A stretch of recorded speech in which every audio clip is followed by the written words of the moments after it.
Good morning. How we doing? Good. Well, we're excited to be here this morning. This is the second presentation to our wonderful community and our forum. And I want to talk a little bit first, introduce this, and talk a little bit about how we got to this point. So we started this journey in September on the capital budget side, and worked through the capital budget process, honing that for the last 7 months or so.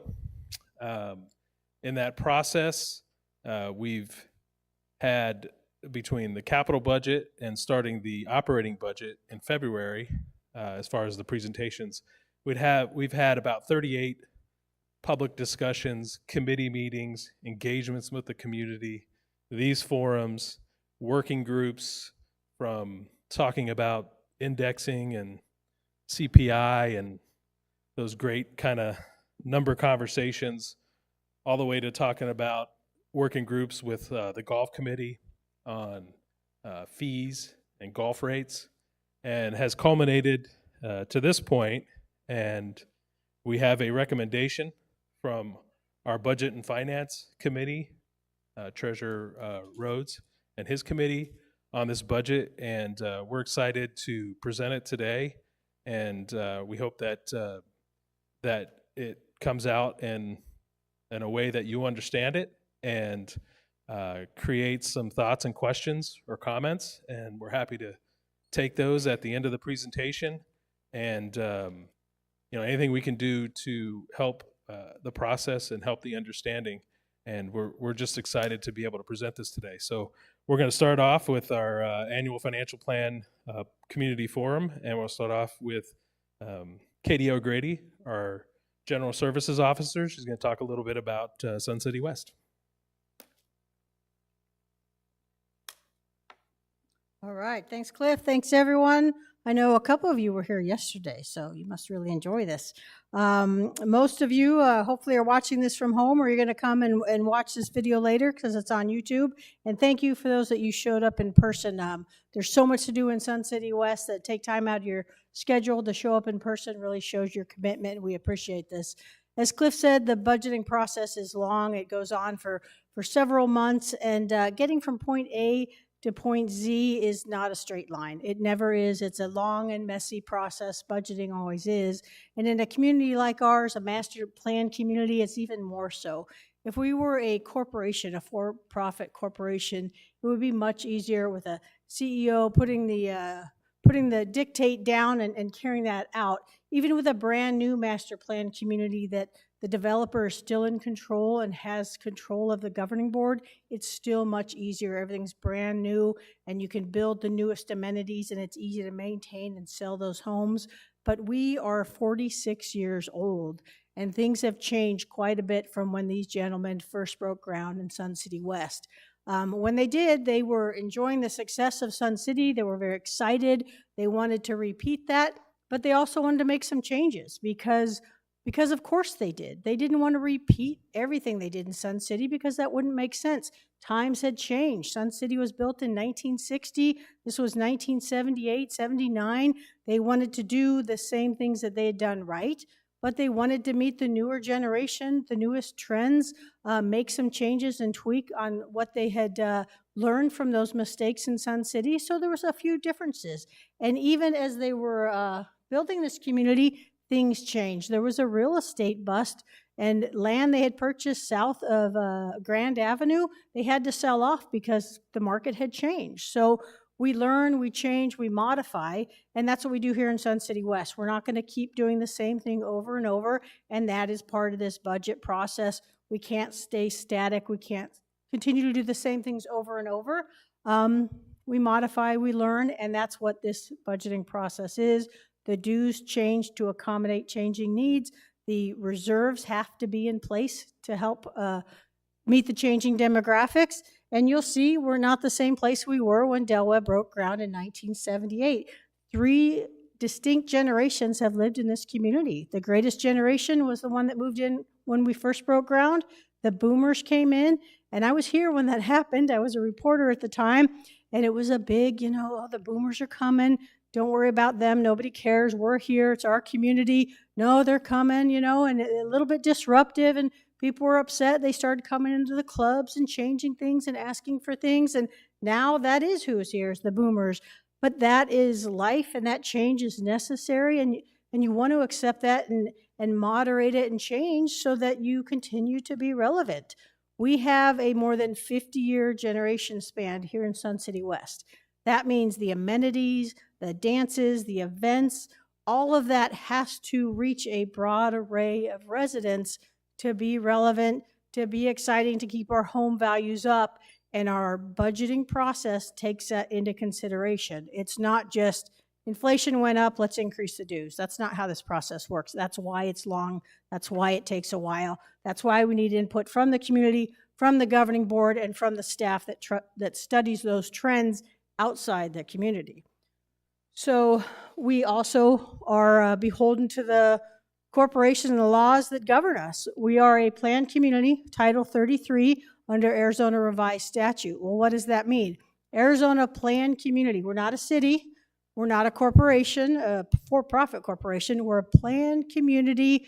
We take in dues from the members. We use those dues to provide amenities, events, activities for our members.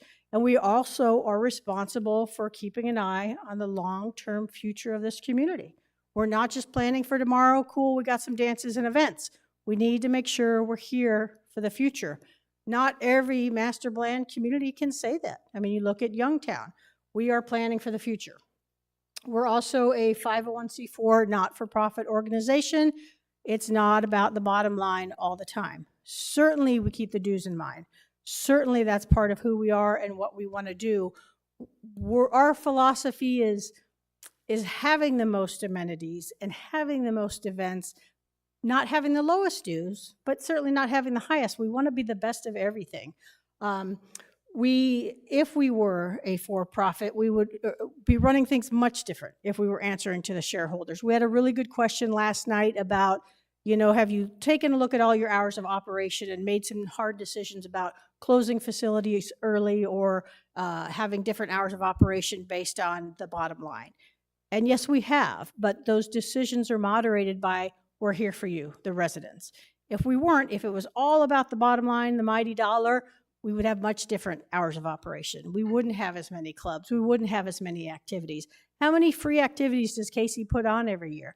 That wouldn't happen if we were a for-profit corporation. So all of that has to be moderated in the planning that goes into place with the budget we put together. A couple other things I want to talk about real quick. You've seen some of these different rankings that we have reached, okay? We're number 2 here, number 5, number 10. Some of these rankings are based on the best retirement place to live, or the most affordable place to live, or best weather, all sorts of different rankings. And we have been lucky to be very high on those. I say lucky because sometimes it is a little bit of luck. The marketing and the right person seeing your community, they may not have known about it. When I first got here 20 years ago, even people on the East Valley in retirement communities hadn't heard about Sun City West, Leisure World. I would go out there on trade shows and they're like, I'm sorry, where are you from? And it's because our marketing wasn't out there. We didn't have the social media we do today. Now we do. People are aware of us, so they're taking a look and they realize, wow, you've got tons of amenities. You mean you're not the same thing as Sun City? So now that we've been differentiated and they know who we are, they're taking a real closer look at our amenities, and we do things like the R.H. Johnson pool renovation, boom, we skyrocket to the top of those. And then when they see how affordable our dues are, we get even higher. So now we can compete with those new master plan communities that are able to artificially keep their dues low because they're subsidized by the developers that are still building homes there. So who is number 1 almost consistently in these rankings? The villages in Florida. And why is that? Because they're still being developed, because the developer controls the governing boards there. They subsidize everything. The amenities they build are brand spanking new, so they're built for the generation that moved in. That generation is much smaller, easier to manage, and you're not managing someone that moved in 30 years ago and they still want to do that activity and you're trying to meet the new needs of a new generation coming in, it is much easier to manage that brand new community. So if the villages are still making these rankings in 46 years and taking care of their facilities, then I'll be impressed. But right now, it's easy for them to be number one. What's impressive is that we're number 2 and we're number 5 in those rankings. That is the challenge. And that works because you've got residents giving their input. You've got the governing board setting the policy that, yeah, we're going to be not the highest dues, not the lowest dues, somewhere in between. And we've got more amenities than almost anyone, which is incredible.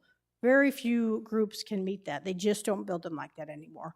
And then you've got professional staff that's watching those trends and planning for the future and balancing it with the current residents, with their demands, their wants, their needs. So that works. That whole process works. We also, of course, keep an eye on the dues in the surrounding communities. We're not always trying to be the lowest, for sure, but we keep an eye because we want to continue to have strong home sales, and we do. You know, when the market does crash, back in 2008, I think it was, 2005, our home sales sustained. We didn't have the major crash that everyone else did. We went down for sure, but we stayed strong. We have high home ownership, strong home values, and it's because we are a strong community, and we keep our dues reasonable, not the lowest, though. We don't strive to be that. We also hear a lot about inflation. You know, why are our dues going up? For sure, because of inflation, but we are managing our costs. We're not cutting everything. We're not closing all the facilities. But if you look at the most immediate past 10 years, the dues have gone up, but not as much as the previous 10 years, even though inflation went up at a higher degree than those previous 10 years. Okay? Take a look at the chart. Last 10 years, the 10 years prior, inflation outpaced it in the last 10 years, but our dues increases did not. So that's pretty impressive. To look at it another way, in the early years, in the early 1990s through the 2000s, we had a lot of pressure to keep those dues down. So you'd have years where there was no dues increase because that's really popular, right? Everyone loves a year with no dues increase. But what happens? It catches up with you and you have to spike your dues. And you have a 15% dues increase, which is the max that our bylaws allow. That is hard for any individual to budget for. It's unexpected. You know, I wasn't planning for that. We don't want to do that to our residents. We are trying to moderate it and plan for it, let everybody know. Inflation happens, costs go up, they affect us, they affect you. Let's all plan for that together. You can expect costs to go up. We're going to plan for it, you plan for it, and we'll moderate it. And then we can compound that and handle our costs, and you can handle your personal budget. That is much easier for all of us to deal with than these unexpected spikes. So even though that 0% sounds great, it always comes back to get you. Let's hold questions to the very end. And we can come back to any of these slides, okay? That's the overview, the bird's eye view of all these different things that come into play when we look at these budgets. And we're going to turn it back over to Cliff to get into this year's specific budget. Thank you, Katie. All right. So I like this screenshot here of a crane, and because that's kind of what we do when we put this budget together. It's very hands-on and it's very constructive. But we're excited to talk about this budget, and you know, this kind of dovetails in really nicely with what Katie was talking about and who we are. And these goals that we put together every year, essentially what is said here in these bullet points is keep the place looking nice. Okay, you bought into a community that had the amenities, had they had a certain condition when you came in, and it's our job to budget for that and keep the place looking nice. Operate it, keep it looking nice.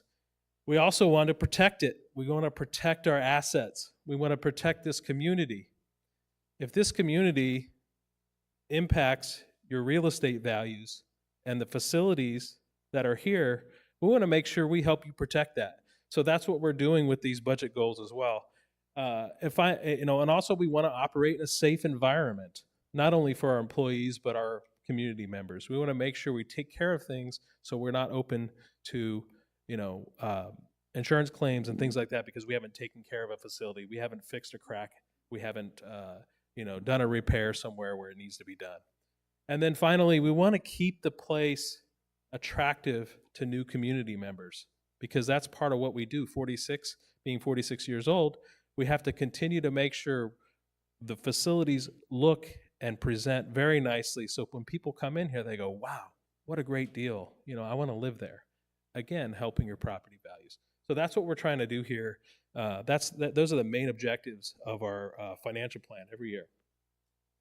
So what services do we provide? Well, they're all listed here, and some of these are even nuanced within them. But these are all the services that we provide, and it takes an operating budget and a capital improvement budget to do that. And then you talk about within those services, what kind of levels of service are we providing?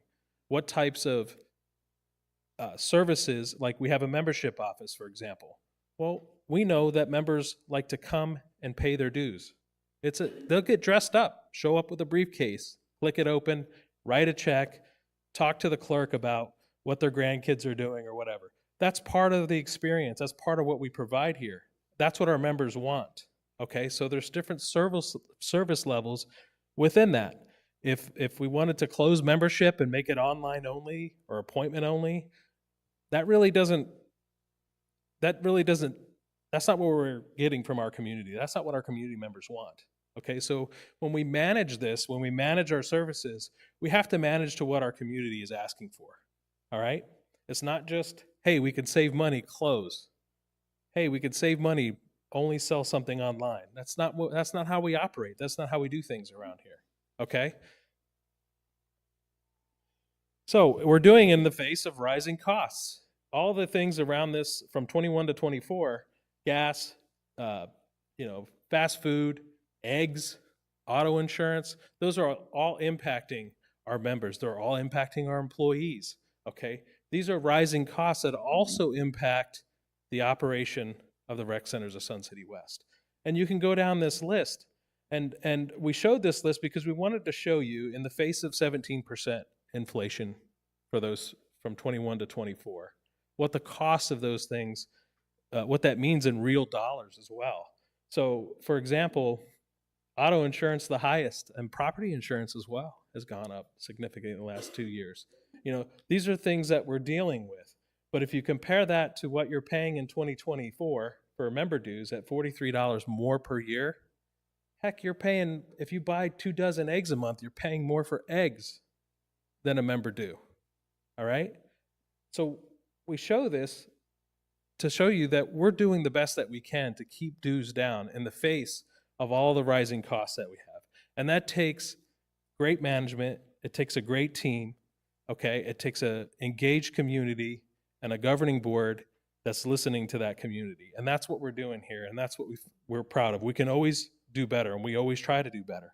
Okay? So nobody's perfect, but we are doing the best that we can. Again, Arizona minimum wage, I want to talk about that a little bit. So Arizona minimum wage that's mandated upon us. Okay, so when there's changes in minimum wage, since 2009, it's almost double what it was in 2009. That impacts us significantly. 76% of our employee structure is impacted by the minimum wage rate. When there's a change in minimum wage, it compresses all the people above minimum wage. Okay, so I wanted to show this chart to show here's what inflation done, and here's what inflation has done, and here's what minimum wage has done. In 16 and 17, there was a prop out there, Prop 206, that came out, and it took the Arizona minimum wage from $8.05 to $10 an hour in that 1 year. Okay, and that has a lasting impact as minimum wage continues because it just builds upon that number every year. We've got a bunch of different levers we can pull to pay for the operations of the rec centers of Sun City West. It's not just dues, member dues, okay? However, our 2 largest levers we pull are member dues and golf. Those make up 93% of our overall revenue structure when it comes to operating revenue and operating this facility. Our 2 largest expenses, we talk about it all the time, people and power. Again, when there's minimum wage increases, we have to account for that. And it's a big part of our budget. I will say, though, the people here, the employees, they're our biggest asset as well. They really are. And the cost of turnover is very significant. So we try to keep turnover rates down. We try to manage the increases that are thrust upon us from the state of Arizona and be competitive in the labor market. Some more information about labor. So we have 4 divisions here. There's 33 departments within those divisions. So the 4 divisions are, we have general administrative, which includes membership, okay? We have our golf course facilities. We've got our recreation centers, and we have the sports pavilion. Those are our 4 divisions. Within those 4 divisions, we've got 33 departments that are made up, that roll up into those divisions, excuse me. And within those departments, we've got 92 unique positions. We have people cleaning toilets, setting up tables, mowing greens, trimming bushes, reconciling bank accounts, taking care of our members. We just have a wide variety of positions here for what we offer. Bowling mechanics, golf cart mechanics, vehicle mechanics, okay? There's a lot of different people and positions here within the association. In this budget, we've got 489 employees. 197 of those are full-time and 292 are part-time and seasonal. So our employee base can fluctuate from 420 people to 490 people at any point in time, depending on what time of year it is. 618,000 hours. We are open 24/7, 365, okay? And managing these facilities, keeping them ready for our community. So if you look at, within those divisions, you have golf at 44%. So 44% of the 618,000 hours are dedicated to golf. 33% to rec centers, and G&A at 17%, and sports pavilion at 6%. We had running on a loop, I don't know if you saw when you came in here, just a fast loop of what it takes to set up a couple of different events that happen within the rec centers. It takes a lot of time, it takes a lot of man hours to do that. And we're fortunate, we have a great resource here in the community with our retired community, because they want to stay busy, and they're engaged, and it's a great resource for us. If we had to go outside the community to hire all these people, I don't know how we would do it. I don't know how we would. So we do have a great resource here in the community with staff. Bless you, Christine. Okay, so looking at our full-time equivalents. So full-time equivalents are basically, you take the total hours that you have and you divide that by a normal work week, and that tells you how many full-time equivalents you have. So with those 489 employees that are in this budget, we are budgeting 297 FTEs if we equated all those employees to a full-time employee. So 297 is 489 actual people, all right? So in 2021, we had 322 FTEs in the budget. And essentially, that 25 FTE difference equates to about 35 to 40 actual people that were operating these facilities at the same or better service level with 40 less people from 2021. We have changed, okay? We have changed how we do things. Technology has made us more efficient. We've gone outside for some of these services because it makes a little bit more sense. And sometimes, honestly, we can't hire certain positions. So we have to look outside, okay? But the point of showing you this isn't to pat ourselves on the back. It's just to show you that we have changed since 2021. We have changed since 2015, okay? So our employee structure, we have salaried and hourly employees, okay? We have 41 salaried employees, making up 8% of our total employee structure. The rest are hourly employees, and 173 of those employees are minimum wage employees. So when that Arizona minimum wage changes, they automatically are tied to that. And 119 part-time hourly, 156 full-time hourly employees. So we look at, we set up a grading scale for our employees, and we post those grades on the website. So that's out there. We're very transparent about our positions and where they lie on the grade scale and what we pay for those positions. So we are part of Employers Council, and we compare our employee pay to the Employers Council average, right? And now this is the average of Arizona, Colorado, Utah, and Wyoming. So we're not comparing ourselves to California or New York or some of these higher wage states. But if we compare ourselves to the average of these states, there were 207 organizations that participated like us in this survey, and roughly 85,000 employees at all of those different organizations. We took our grade scale and our positions and aligned those with the survey. And what we found is that we're 17% below the Employer Council average, okay? So that's not to say this isn't a great place to work and we don't have a great pay structure for employees. We're very competitive in the market, okay? But I do want to show that we do look at this, and when you put our benefits on top of that, that's what makes us more competitive. But we know that pay isn't the only thing that drives an employee. It's a very big factor. You have to be competitive. But we are very competitive in the market with the structure that we have. So we're going to start getting into some of the notables in this budget compared to the current fiscal year that we're in. So we're going to, in this budget is a 3% increase in non-minimum wage employees. So we use that 3% to look at a merit increase for our non-minimum wage employees. So they're evaluated every year, and then 3% is the top end of what they could receive in a merit increase, and that's to help with cost of living. It helps to deal with the compression issues that are created when minimum wage goes up. So we have to make sure we deal with all those things. So that's what that up to 3% is. It usually works out to about 2.25%, 2.4% once we dole it out. The difference in that is used to address specific issues that happen within the labor market throughout the year. And if we do not use these funds, you'll see that I think we have 120,000 through February in savings in our wages and benefits. That stays right in the bottom line. We don't look at that 120,000 and go, oh, let's get the CFO a raise. That doesn't happen, okay? Those funds stay in the budget if they are not used, okay? But we have to budget for them, okay? Because we don't, policy says we have a budget we have to operate off of, and we do that. So understand that that's in this budget. We've also budgeted 4 additional FTEs, and then we have a minimum wage increase of $1 in this budget, as well as a workers' comp insurance increase of 35%. Little note about that is our workers' comp, we had some things happen to us, not necessarily within our control.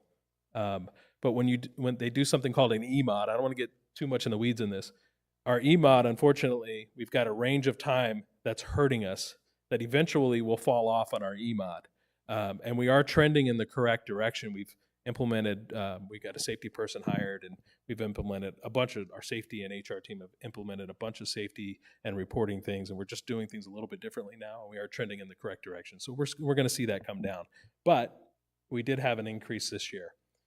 We also will have a health insurance increase, and we budgeted 15% for January. Again, if this comes in, if the health insurance increase comes in at 7%, those savings stay and go in the reserve fund in the budget. So, what are we doing to help mitigate costs and create efficiencies? So we do that in various different ways. But again, people, power, processes, all of those things. We have this very large reserve study. So we've got facilities and equipment resource analysis that we're looking at constantly, looking at those resources to make sure that we've got the right lifing on them, the right pricing on them, and that if there's any opportunity to eliminate a reserve study item, we eliminate it. If there's any opportunity to take a look at that item and say, can we get some more useful life out of it?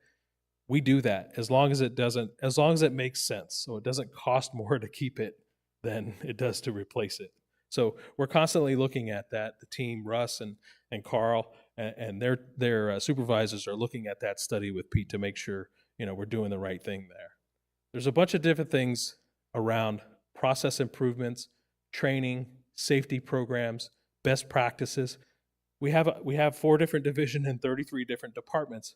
So we have different people leading those departments and those employees. We're always looking at our safety practices. We're always looking at efficiencies. And when we have them, we try and deploy them in the different areas if they make sense. So that's how we're constantly looking at cost management and efficiencies. And then finally, technology advancements. Anywhere we can improve a process by inserting technology, we always take the opportunity to do that. And we've done that in various areas throughout the years. And I encourage you, if you go to, we're going to post, we're going to post this budget presentation. We're going to post the budget packet with it, and we're going to post some other materials. One of the things we're going to post is I went to the management team and we created a 56 or 60 line item list of just different areas in which we've looked at cost management savings and cost management measures.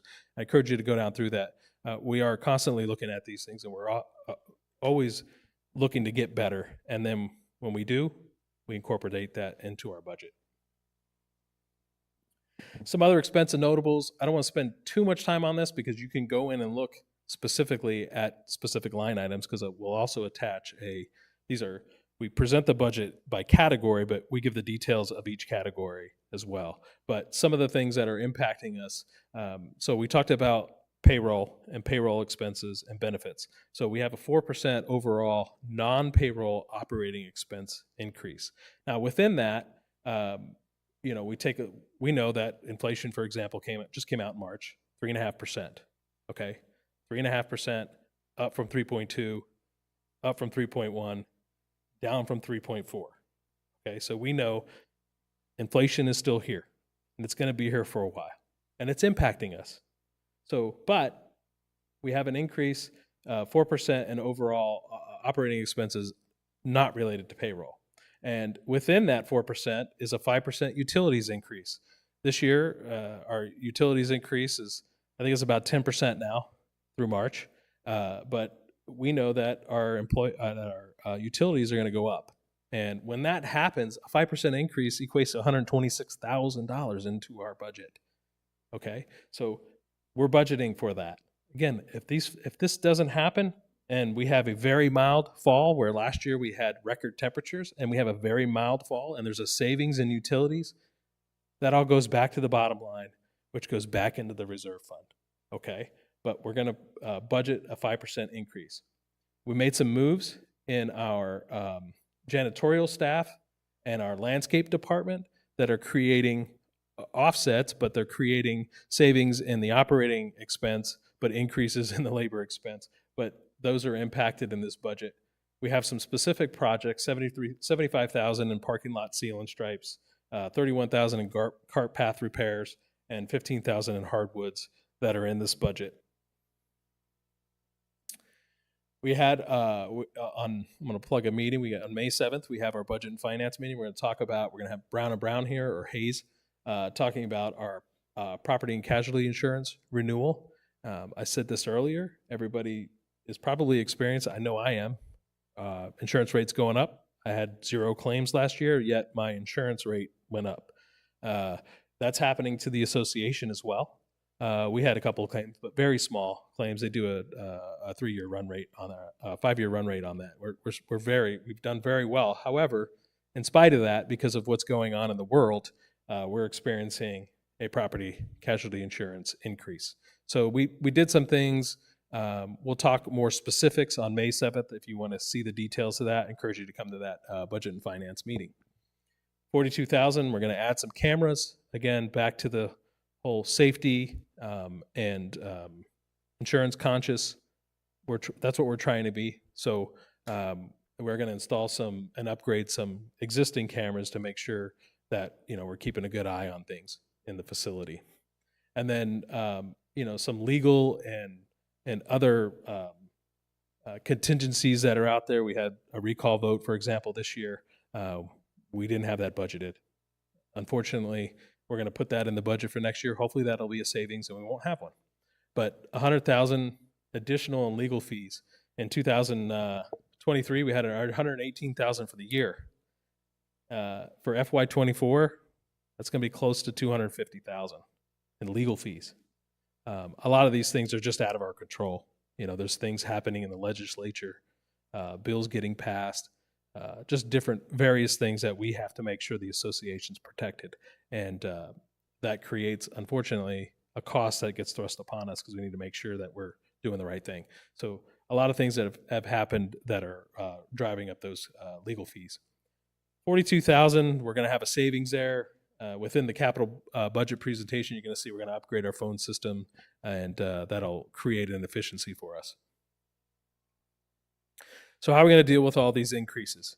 Well, we got to pull those two levers that we talked about earlier, and that's member dues and golf rates.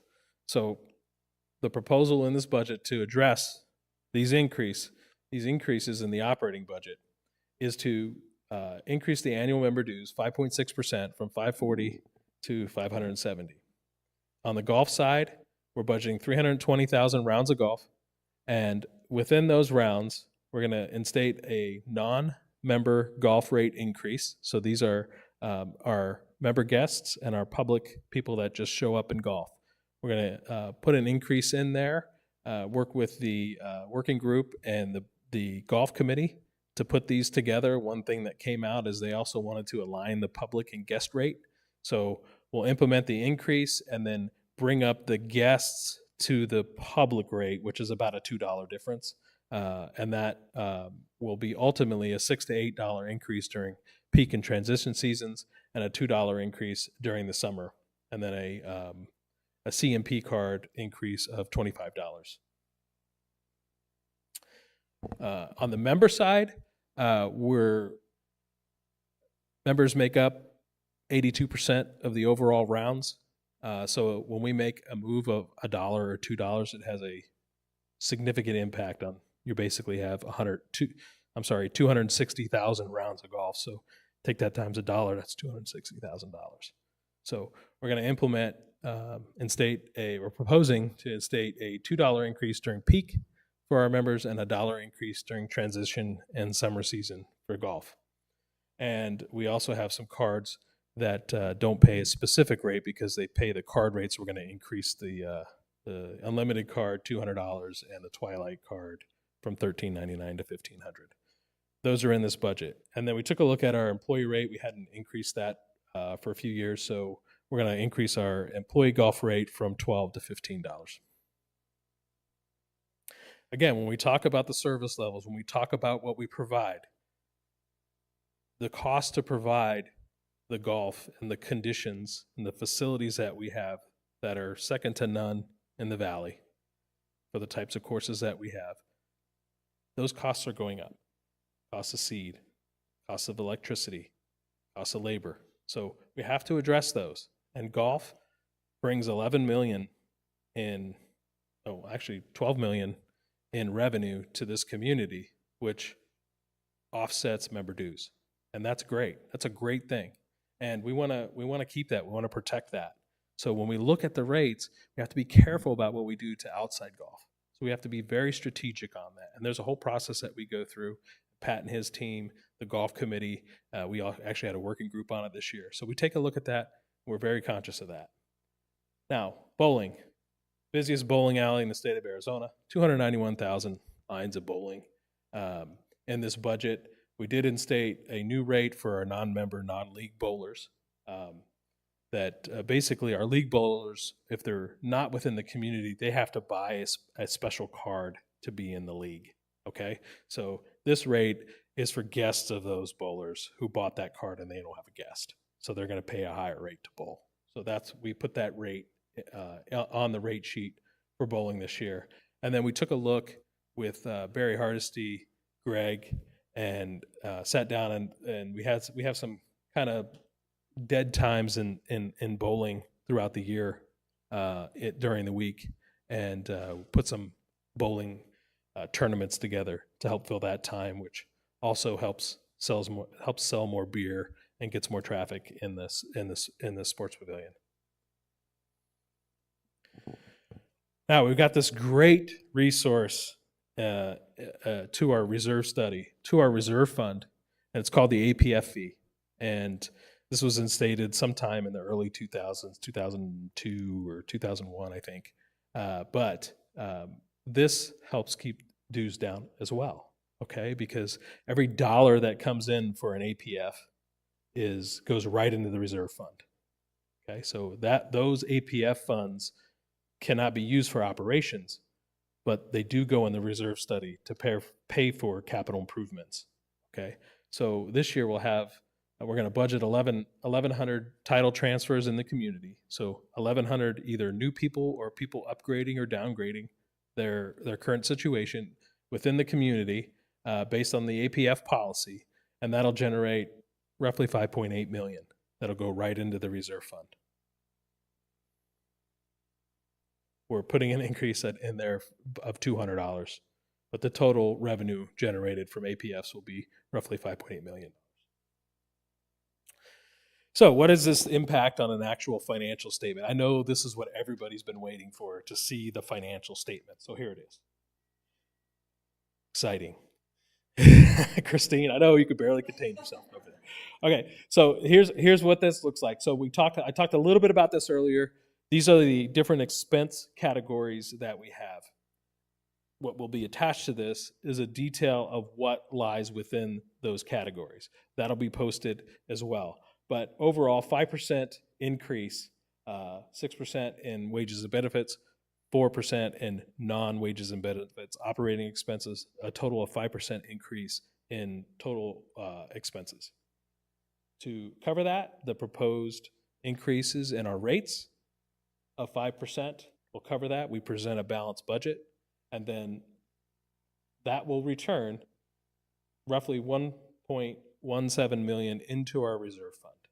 Okay, I'm going to talk reserve fund later on, so I'm kind of teasing that right now. But this is important, that funds from operations go into our reserve fund, because you're going to see on the modeling slides later on, we can't just pay for new capital with APF fees. It doesn't work.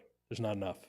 Okay, so policy from the beginning is that our operating cash flow helps fund the reserve fund. It was the only thing funded in the reserve fund before APFs, okay? And we also had investment income, which isn't a lot, but this is what funds our reserve fund. And it's very important. And it works out to be roughly 7.5% of member dues. So the capital section, these are all cash inflows into the reserve fund. So you got the $5,771,000 from APF fees. We just talked about the $1,157,000 coming from operations, and then there's some investment income at $945,000. Those are all inflows into the reserve fund to fund our capital improvements. So speaking of capital improvements, I'm going to turn this over to Carl and then Todd, and they're going to talk about what's in this capital improvement budget for fiscal year 2025.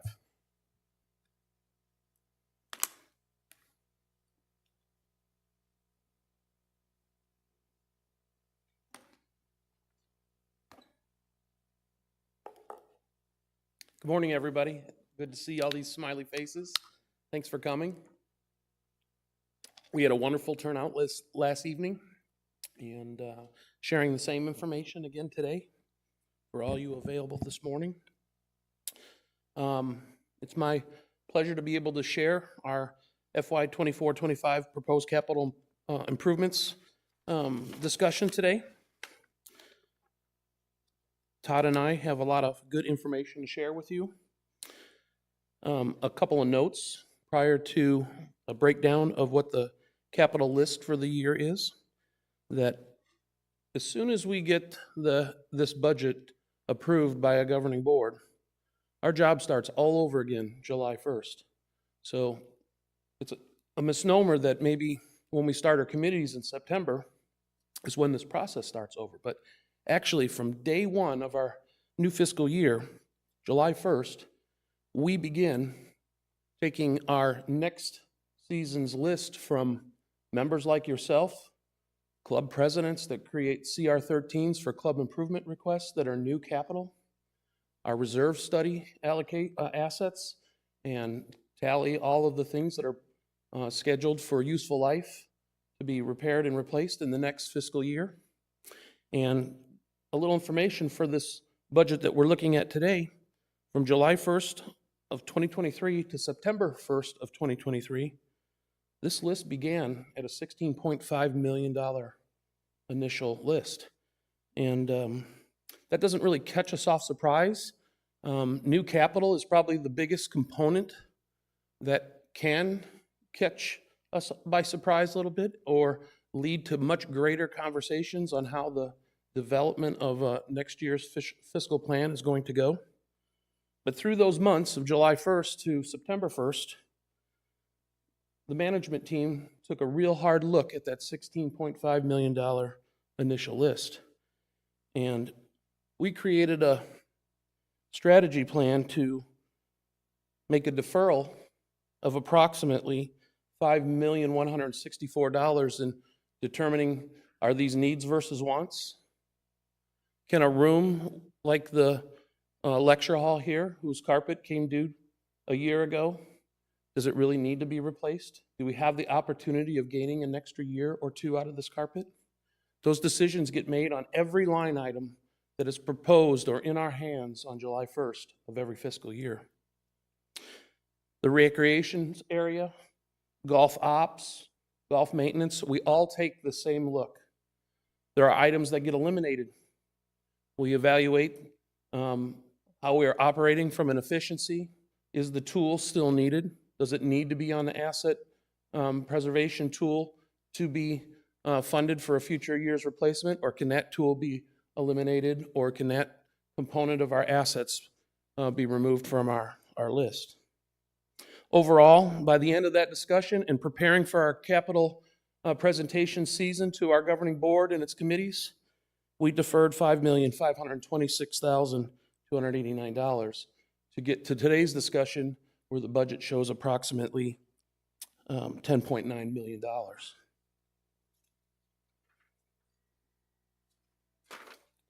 Our capital list for this season. Start off with our new categories. Just a reminder that new categories are of our largest impact to our capital budget.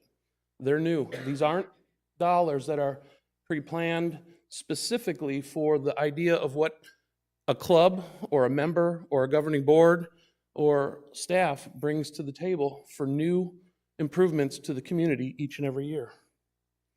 But the importance on these items are that we do have funds allocated as a kind of a parking place, if you will. Cliff mentioned earlier that a certain amount of funds each year are planned for new. Them funds could be spent that next year if approved, or it could build over time and bolsters our reserve fund.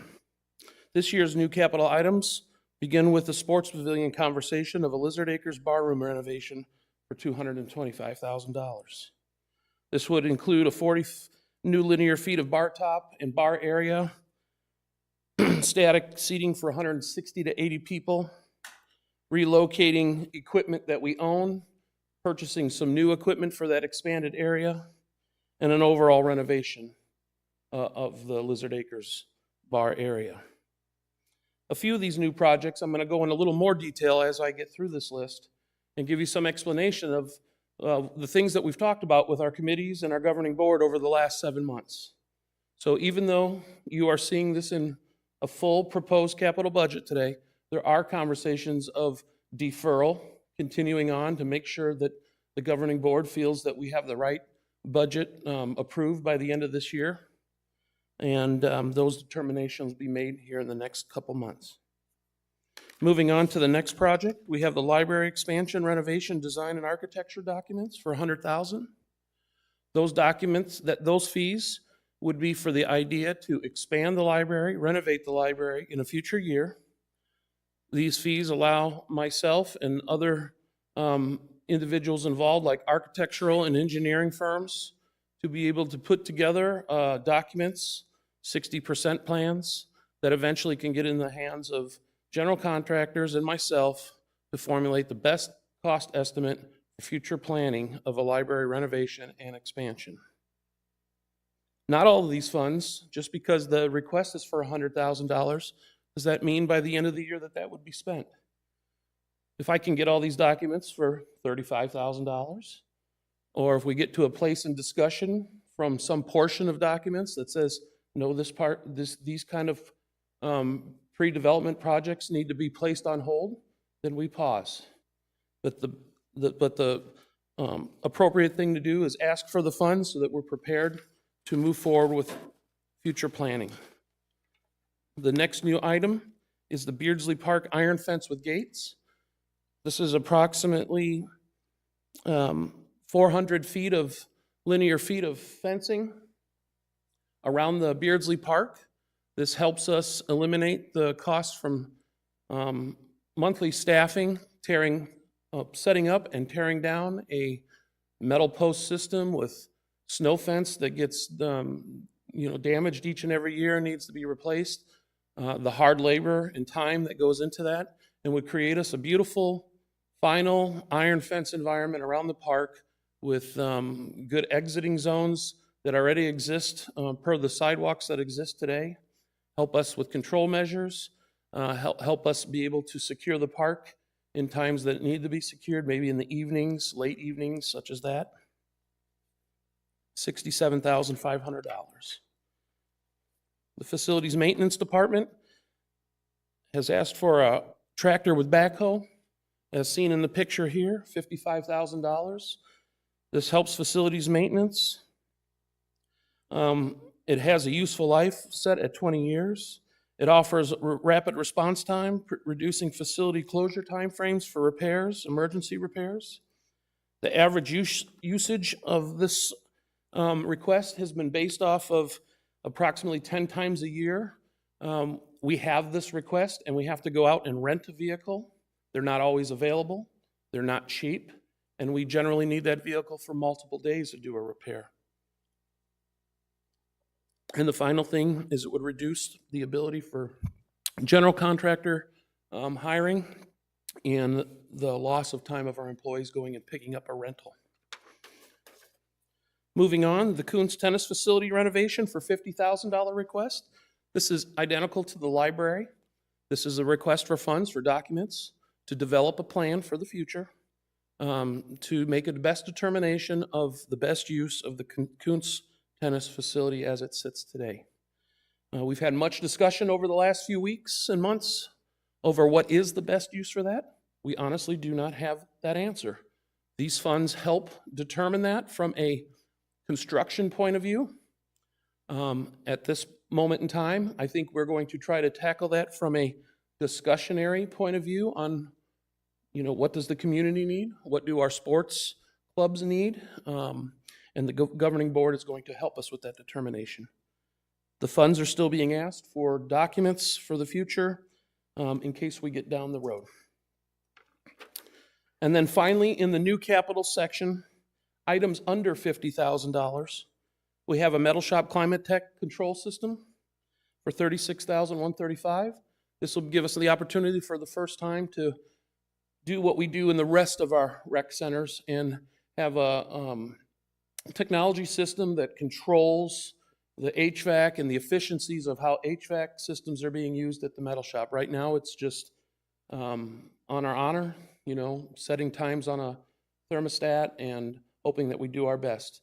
This gives facilities maintenance the control to be able to monitor, adjust, and make those adjustments so that we don't have rising costs on our utility bills there.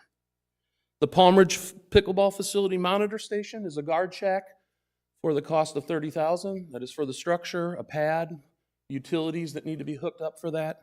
And the determination from this project would be place this guard shack in case we determine how best to monitor that area. The governing board will have a decision before them whether it's the rising costs of having staff sit in this monitor booth for the appropriate hours of operation during the day, or will we share those duties with club volunteers and self-monitor with club activity members. The R.H. Johnson flatbed trailer and forklift for $19,000. The Palm Ridge Activity Center restroom partitions for $13,000. The Desert Trails Pro Shop flagpole, Echo Mesa Pro Shop flagpole, and Trail Ridge Pro Shop flagpole, honoring our veterans, having a beautiful American flag in the facilities that we have for $9,000 apiece. And the Kuntz Leather Room exhaust system, this club is vibrant, this club is doing wonderful things, and they just need an improvement to their exhaust system for $7,500. And the Palm Ridge Swim and Fitness restroom partitions, the same as the activity center. That completes the new category. Just again, as a reminder, a few of these higher dollar items in that new category have been discussed for 7 months by all the committees. Their recommendations have gone to the governing board. There are approximately 3 of those items that are under great review on whether they will continue on in this budget process and actually get approval. But to stay consistent with the information in a proposed capital budget, we share all projects today. Moving on to repair and replacement. Again, repair and replacement items are items that we have identified as assets for our community. We have approximately a list of 1,200 items. They have all allocated with a useful life, a today dollar value that is tracked by a spreadsheet that grows through with inflation over time. Whether that carpet is due today, we know that price today. We know what the price is approximately 5 years from now. We make our best decisions from this on what should be kept in a current year budget or what should be deferred to a future budget. And then we have opportunities on whether those items maybe need to come into an earlier year budget based on other projects in the area. Starting off with the Kuntz outfield fence replacement for $495,000. Our aged fence has maintained its useful life. It is weathered, it is battered and tattered. The consensus is that it is possibly going to get deferred to a future year with the AstroTurf gets replaced and make those projects in alignment. But at this point in time, until the governing board makes its final decision, $495,000 is being requested for the replacement of the outfield fence. Silvercraft Club Room is getting a proposed remodel. This started off as a conversation from our repair and replacement items. Millwork and countertops, they are due. They are in the same weathered and insignificant condition that some of the other club rooms that have recently in the last few years received room remodels. The club has been wonderful to work with in orchestrating a plan, making some efficiencies, deleting some cabinets and countertop areas, but also asking for some improvements for the need of their club as it has changed over the years. Repair and replacement items that are also on the list for this year for that club room are the LVT flooring. So the flooring is due in the same year for $23,850. And then when we do a room remodel, facilities maintenance, myself, and general contractors take a look at the big picture. If the room has been aged that long and components like millwork and countertops need to be replaced, generally we give her a nice, good paint job. We do that in-house. We do other repairs or modifications to the room, make sure that the room is running excellently. And in that is the grid ceiling and sprinkler head replacement for $38,000. Moving on to Palm Ridge outdoor pool deck surface replacement. I'll discuss 2 areas at Palm Ridge in this presentation today, but first is the outdoor pool. This is a replacement of the cementatious deck. It is aged. It has already had a surface of a special cement finish, almost similar to like a cool deck, that has helped cover us for many years over an old underlying slab that is aged out. We do not have a vendor that can replicate its surface, and we've had really good success with our rubber selection over at Kuntz and R.H. Johnson. And we are determining to propose to have the Palm Ridge pool decks done with the same rubber surface. So a 13,000 square foot deck replacement with ground deck preparation and new rubber. Palm Ridge Activities Aquatics Building Flat Roof Restoration. I'll have a few roof projects proposed in this cycle. The benefit of our roof restorations is we have an asset.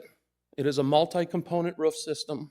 They are very costly, and in maintaining them on a 10 to 15-year cycle and repeating a restorative process, we eliminate the opportunity of having to actually tear this roof off this building, closing these facilities, and having the very large dollar expenditure for an actual replacement. But I will tell you that if we ever got to a place that we couldn't perform a roof restoration, we are tracking separately our roof replacement in our repair and replacement tool. So those funds are there for a date that at some point the engineers are going to say, Carl, you cannot do another restoration in this cycle, and it's time for a full tear off.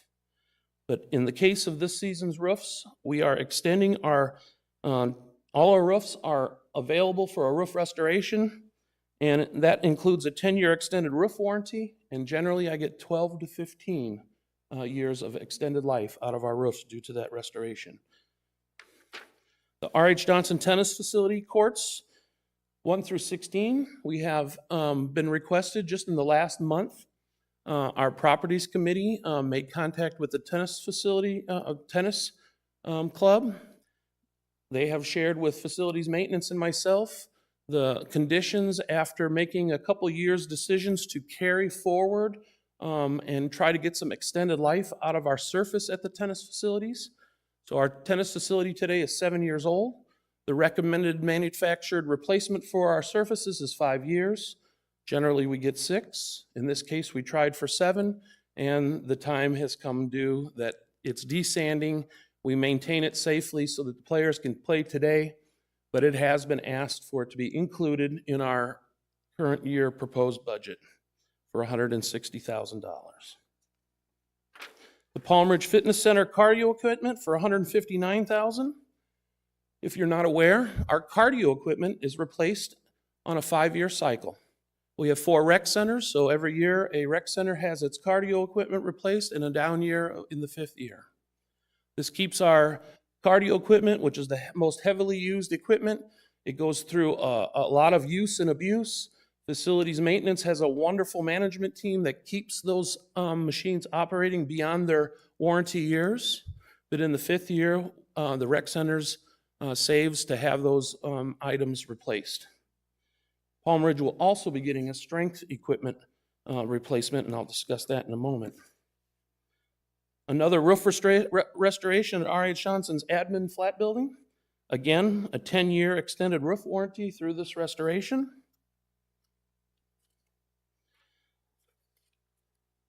The rec center's NEC phone system upgrade, $130,000. The NEC phone system technology upgrade helps us move phones onto a new SD-WAN infrastructure. This upgrade saves the rec centers $7,000 a month in annual fees, and the return on investment is 18 months. It retains multiple components of its existing equipment, utilizes existing vendor relationships, and takes advantage of the SD-WAN's LTE backup. As I mentioned, the outdoor pool at Palm Ridge will be getting a deck resurface. We are proposing that the indoor pool get one at the same time for $71,648. This replaces the 242 square foot of existing deck. This is a little bit easier of a project due to a different surface that currently exists that is aged out. And this is going to create a beautiful environment. I also have a current project that's already been approved for the wainscoting from a few budgets ago that we've been holding off until this moment. And we'll also be doing the wainscot tile perimeter inside the Palm Ridge pool and have a whole new tile border around its edges. So when it's, if approved, the projects are going to look quite beautiful together. Again, the Palm Ridge Fitness Center is being planned for its cardio equipment. Our strength equipment is a little over 20 years old. Strength equipment is set with a useful life of 20 years. Palm Ridge has had that equipment in there just slightly longer. And we definitely experience breakages and downtime and do our best to do the repairs to keep it going. But this year, Russ Boston and I were informed by the manufacturer that the components and parts and pieces will no longer be supported and available to us to make any further repairs.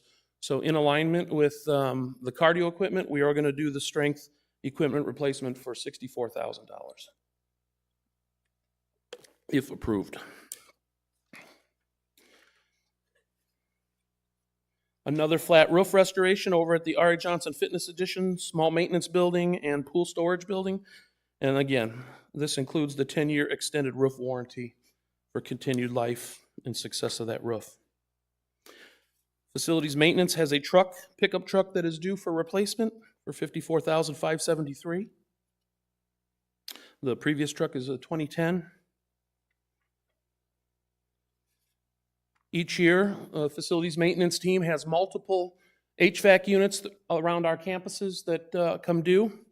And in this particular year, the above $50,000 items are at Kuntz for 5 units, $51,584. R.H. Johnson Library, 5 units for $43,888. R.H. Johnson has a different building with 3 units for $38,480. And then Kuntz has a singular unit in another building for $7,900. Desert Trails Pro Shop parking lot asphalt replacement for $135,000. This is a full mill-in replacement, as you've seen in other areas. This project here leaves us with only one parking lot for the next 30 years to, well, I shouldn't quote that quite so confidently, but this does get us to within one more pro shop. Stardust is the last pro shop that at some point in the next 5 years will have its parking lot replaced, and then 100% of our parking lots have been done in their average 30-year life cycle. And the last portion of repair and replacement are the items that are under $50,000. I'll kind of breeze through this a bit. Information technology, 3 servers for $29,000. The Beardsley Fitness Room flooring for $37,586. The Admin Finance Department cubicle replacement for $31,200. Palm Ridge Summit Hall hardwoods, sand and seal, $24,000. Palm Ridge pickleball courts resurface, courts 1 through 10, $26,500. R.A. Johnson Social Hall flat roof restoration, 10-year warranty extension for $25,000. Landscaping lawn bowl greens roller in Todd's list, $15,034. R.H. Johnson pickleball courts resurface, 1 through 8 here at Sands for $20,000. The Kuntz craft rooms, 3, 4, and 5 chairs. If anybody partakes in events in the craft rooms 3, 4, and 5, leather room, art room, we have wonderful chairs. They have lasted a very, very long time. They are probably the best chairs we've ever purchased.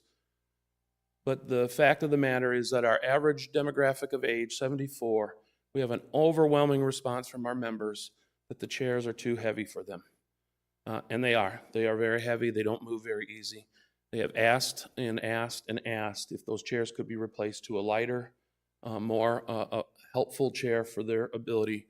We'll do our best to sell the chairs to a local organization or end up donating them, but we are going to plan for replacement of all those chairs, approximately 225 chairs for $18,000.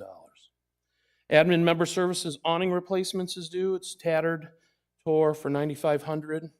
The R.H. Johnson pickleball facility windscreens replaced during the resurfacing of those courts for $15,000. Aquatic Center auto scrubber, so when we have these new decks with rubber go down, it's either people or equipment. And we're finding that the equipment is more beneficial in helping our people and not having multiple persons on a deck trying to keep them clean, that a tool is helping us out. So we have a $13,000 auto scrubber.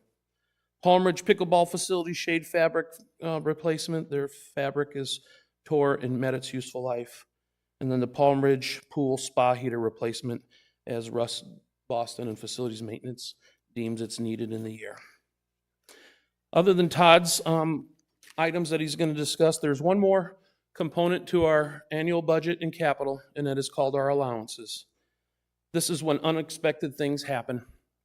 These categories are for well pump replacement during to emergency breakage or downtime. We have safety and structural items that come up throughout the year that need to be addressed that we are unknown. Sometimes we have community conversations with the governing board, others that determine that something needs to be done now. And these funds allow the general manager and the governing board to make best decisions. Another example would be the sports pavilion bowling lanes that were completed this last season. Those lanes affected the older flooring in front of the bowlers area. It was an old LVT, looked nice. But the similar surfaces of the new lanes and the old flooring, technically the LVT flooring was due in the next year, this budget that we're talking about here. We made a determination to do it at the same time so that we didn't have a secondary closure to the sports pavilion. So that got accomplished through allowances. $420,000 for our allowances. Cliff is going to share you a little bit of a strategy on those allowances for another discussion topic coming up yet in this presentation. But this is what we're planning for our budget. And I'd like to say Todd will be up next to share his capital portion. Thank you, folks.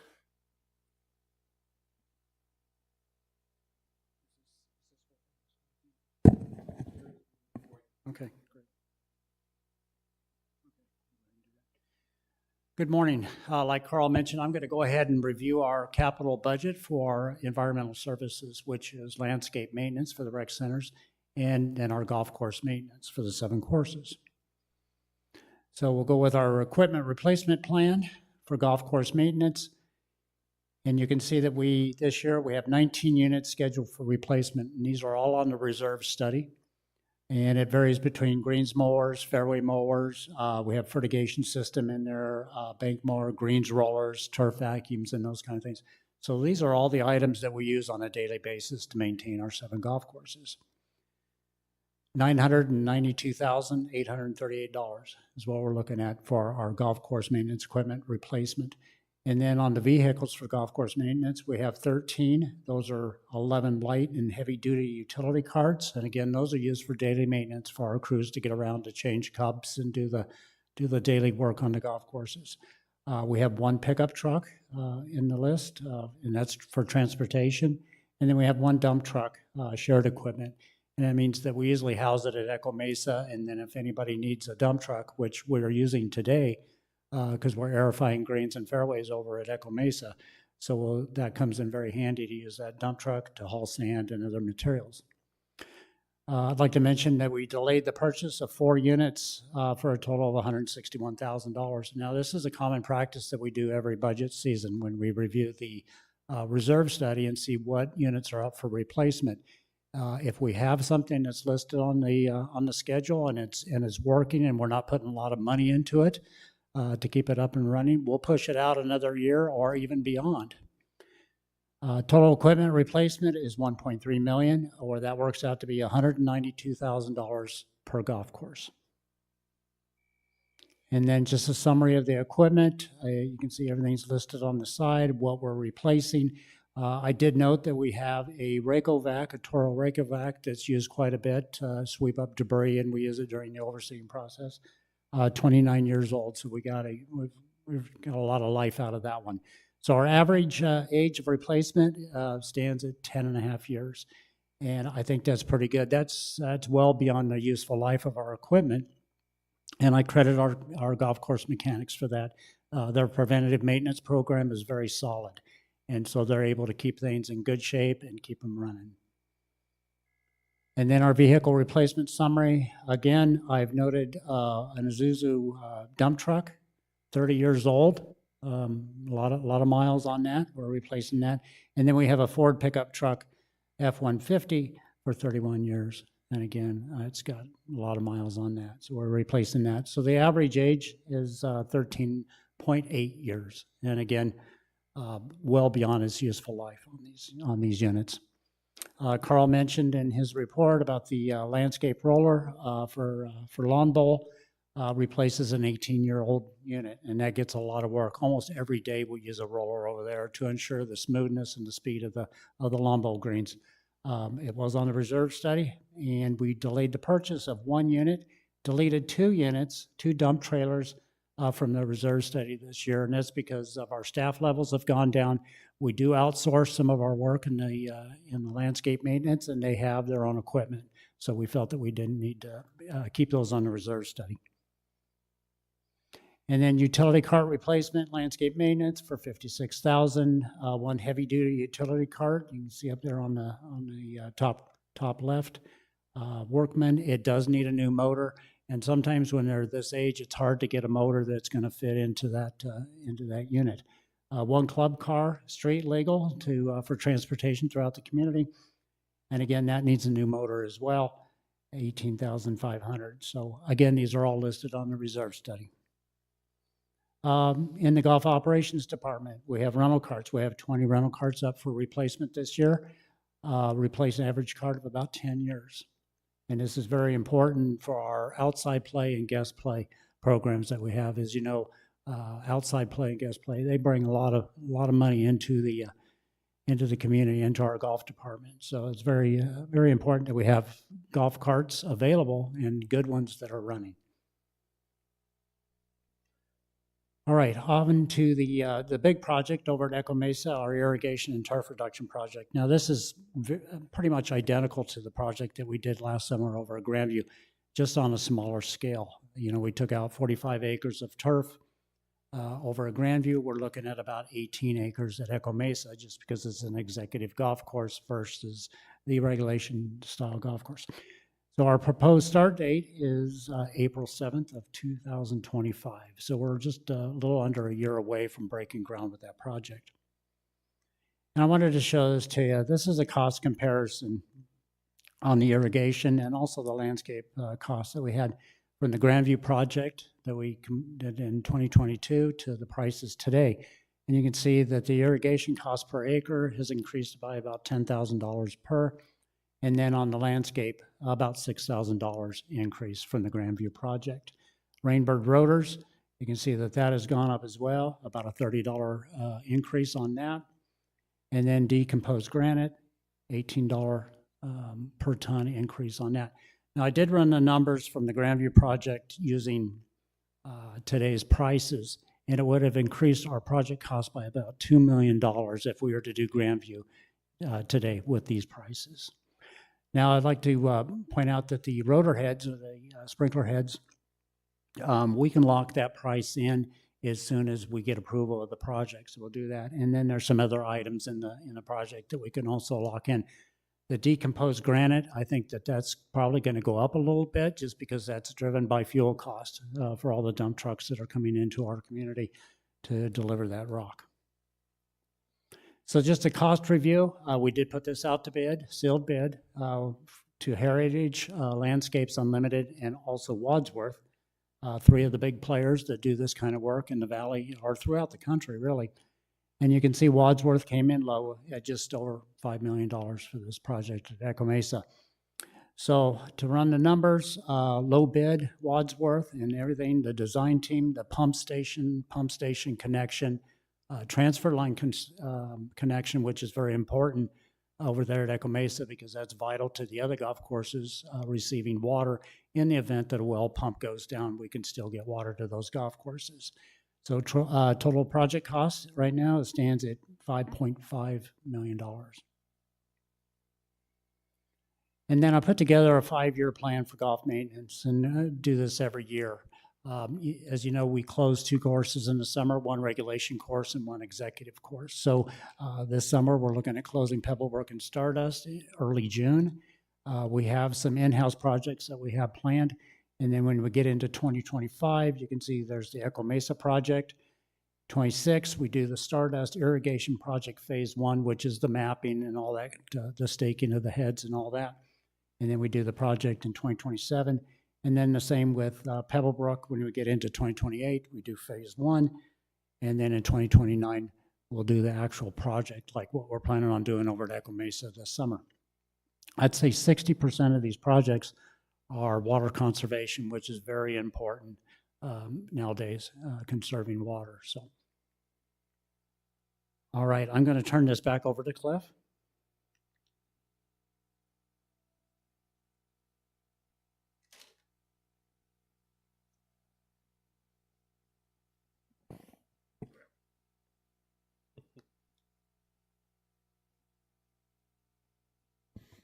Thank you, Todd.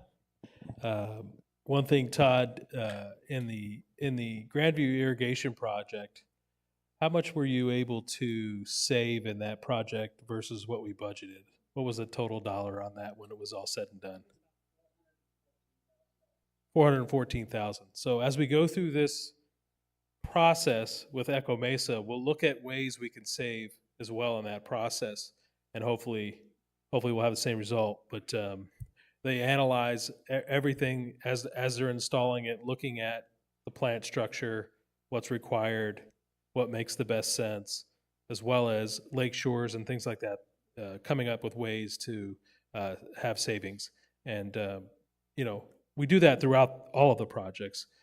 This year, for example, we have approximately a little over 500,000 in savings from the capital budget in FY24, the current year that we're in.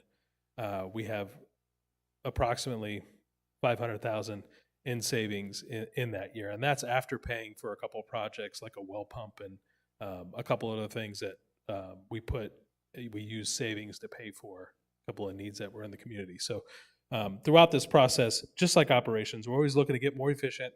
We're always looking to get savings, and when we do that, that has a direct impact into our reserve fund.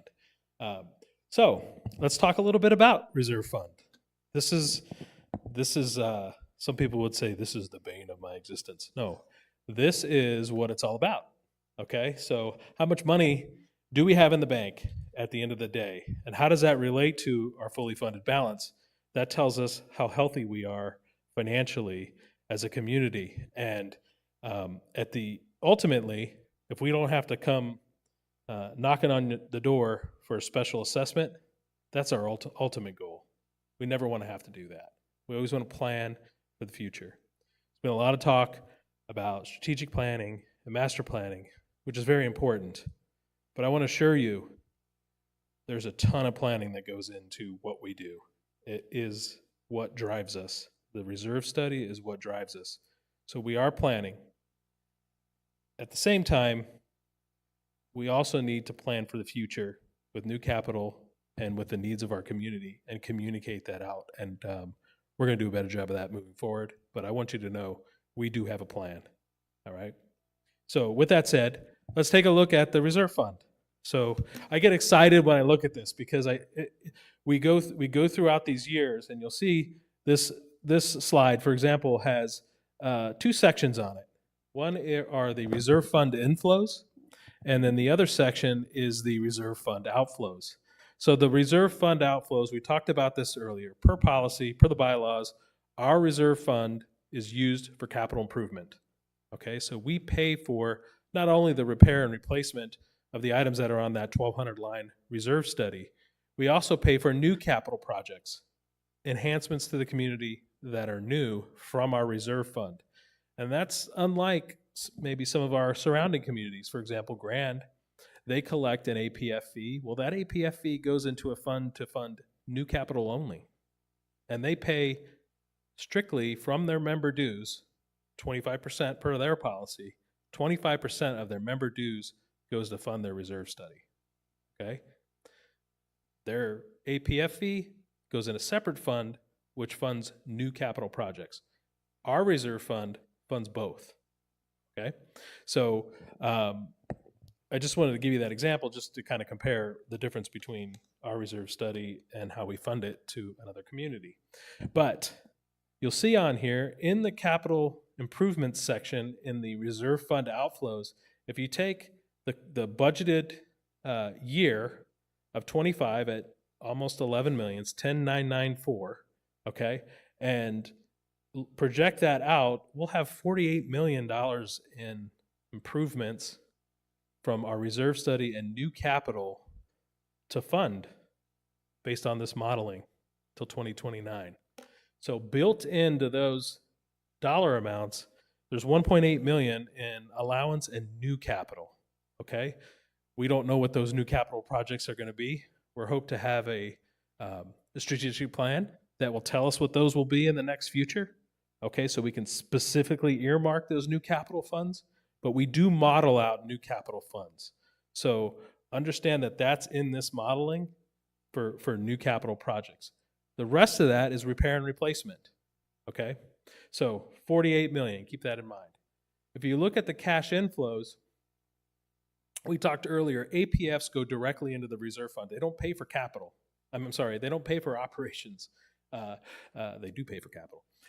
But our APFs go directly into our reserve fund. We can't use our APF revenue to pay for operations, pay for salaries, things like that. Okay, it goes directly into the reserve fund. Well, you'll see that APFs won't fund capital improvements. For example, 5.8 million in APFs in this budget will not fund almost $11 million in capital improvements. We have to bolster that reserve fund. We have investment income. We get things like the Arizona Office of Tourism gave us grants for our golf courses, 4 grants at $105,000 each. That helps fund as well. But we've got to tap into other things. There's investment income that help funds, and you'll see you have to have a portion of our member dues go into our reserve fund to fund our capital improvement. Okay, so when we look at our dues, when we look at our golf rates, the funds that are left over after we pay for operations, we have to have a portion of that go into our reserve fund. And that's roughly 7 to 7.5% of our member dues. 7 to 7.5% of our member dues goes into our reserve fund. Okay, and that's how we model this thing out. So, and then at the bottom, you can see what's the impact in the reserve fund on this modeling. So we're going to tap into our reserve fund. We're anticipating tapping into our reserve fund for the next 3 years. And then in FY28, we're going to throw a bunch of money in there because we're going to collect a lot more than we're going to spend. All right, and that's going to go back into the reserve fund.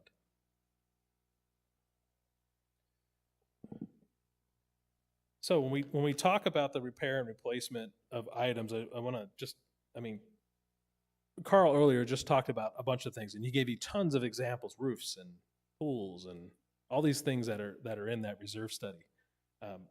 That's what keeps the place looking nice.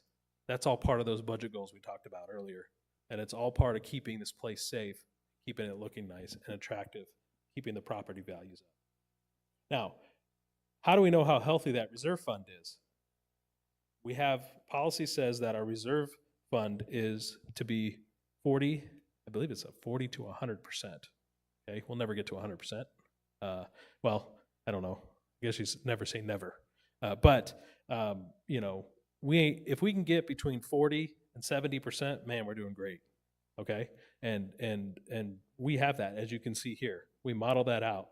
It does go down to 44% in 28, 29, but the following year it goes right back up to 47%. So we are very healthy in our reserve fund, but it takes planning to do that.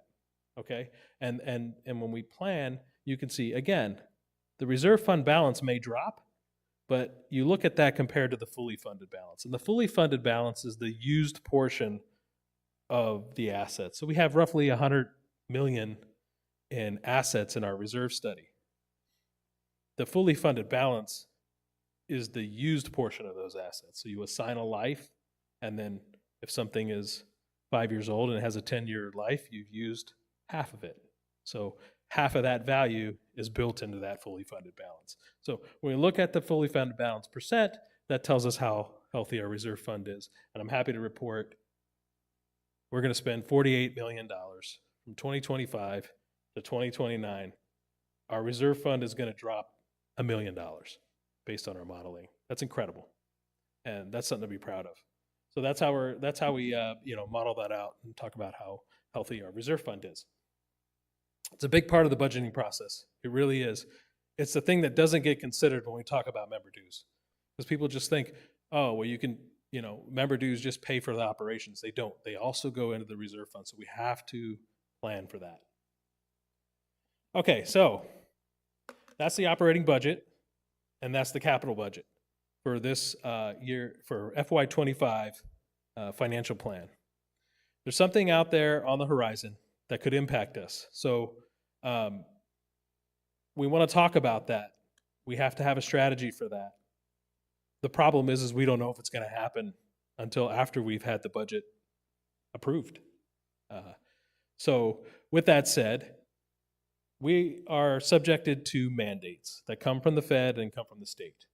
And there's one out there specifically that we want to talk about in this presentation, and that's the Arizona Minimum Wage Increase Initiative, okay? And this initiative is basically, the initiative is out for signatures currently, and what the initiative is to raise the Arizona minimum wage, which is currently at $14.35 an hour, to raise it to $18 an hour, effective January 1, 2025, okay? Regardless of how you feel about that, we have to have a plan for that. But how do you have a plan for something that you don't even know if it could potentially happen until after you put a budget together? So we were tasked from our Budget and Finance Committee, which they just do a great job, and they're great to work with, and it's just such a great committee. But they said, well, what would we do if this happened? What's the plan? And how do you plan for something that you won't know will happen until after you approve a budget? Then you won't know if it will potentially happen until after the budget, because we won't know if it even gets on the ballot until after July 3rd. Okay. All right. Well, then if it gets on the ballot, the voting happens in November. So then we won't even know till after November if it passes. So how do we plan for something like that? This recreation center is 46 years old, 50 plus buildings. I don't know how many thousands of acres we have here, 489 employees. You can't just pivot like that. This is a slow moving ship, all right? But what can we do quickly to help mitigate this? And this is the plan. This is what we put together. This went to the B&F committee, to the governing board, and this is the contingency that's put into place. So again, timeline, July 3rd, we'll find out if it gets on the ballot.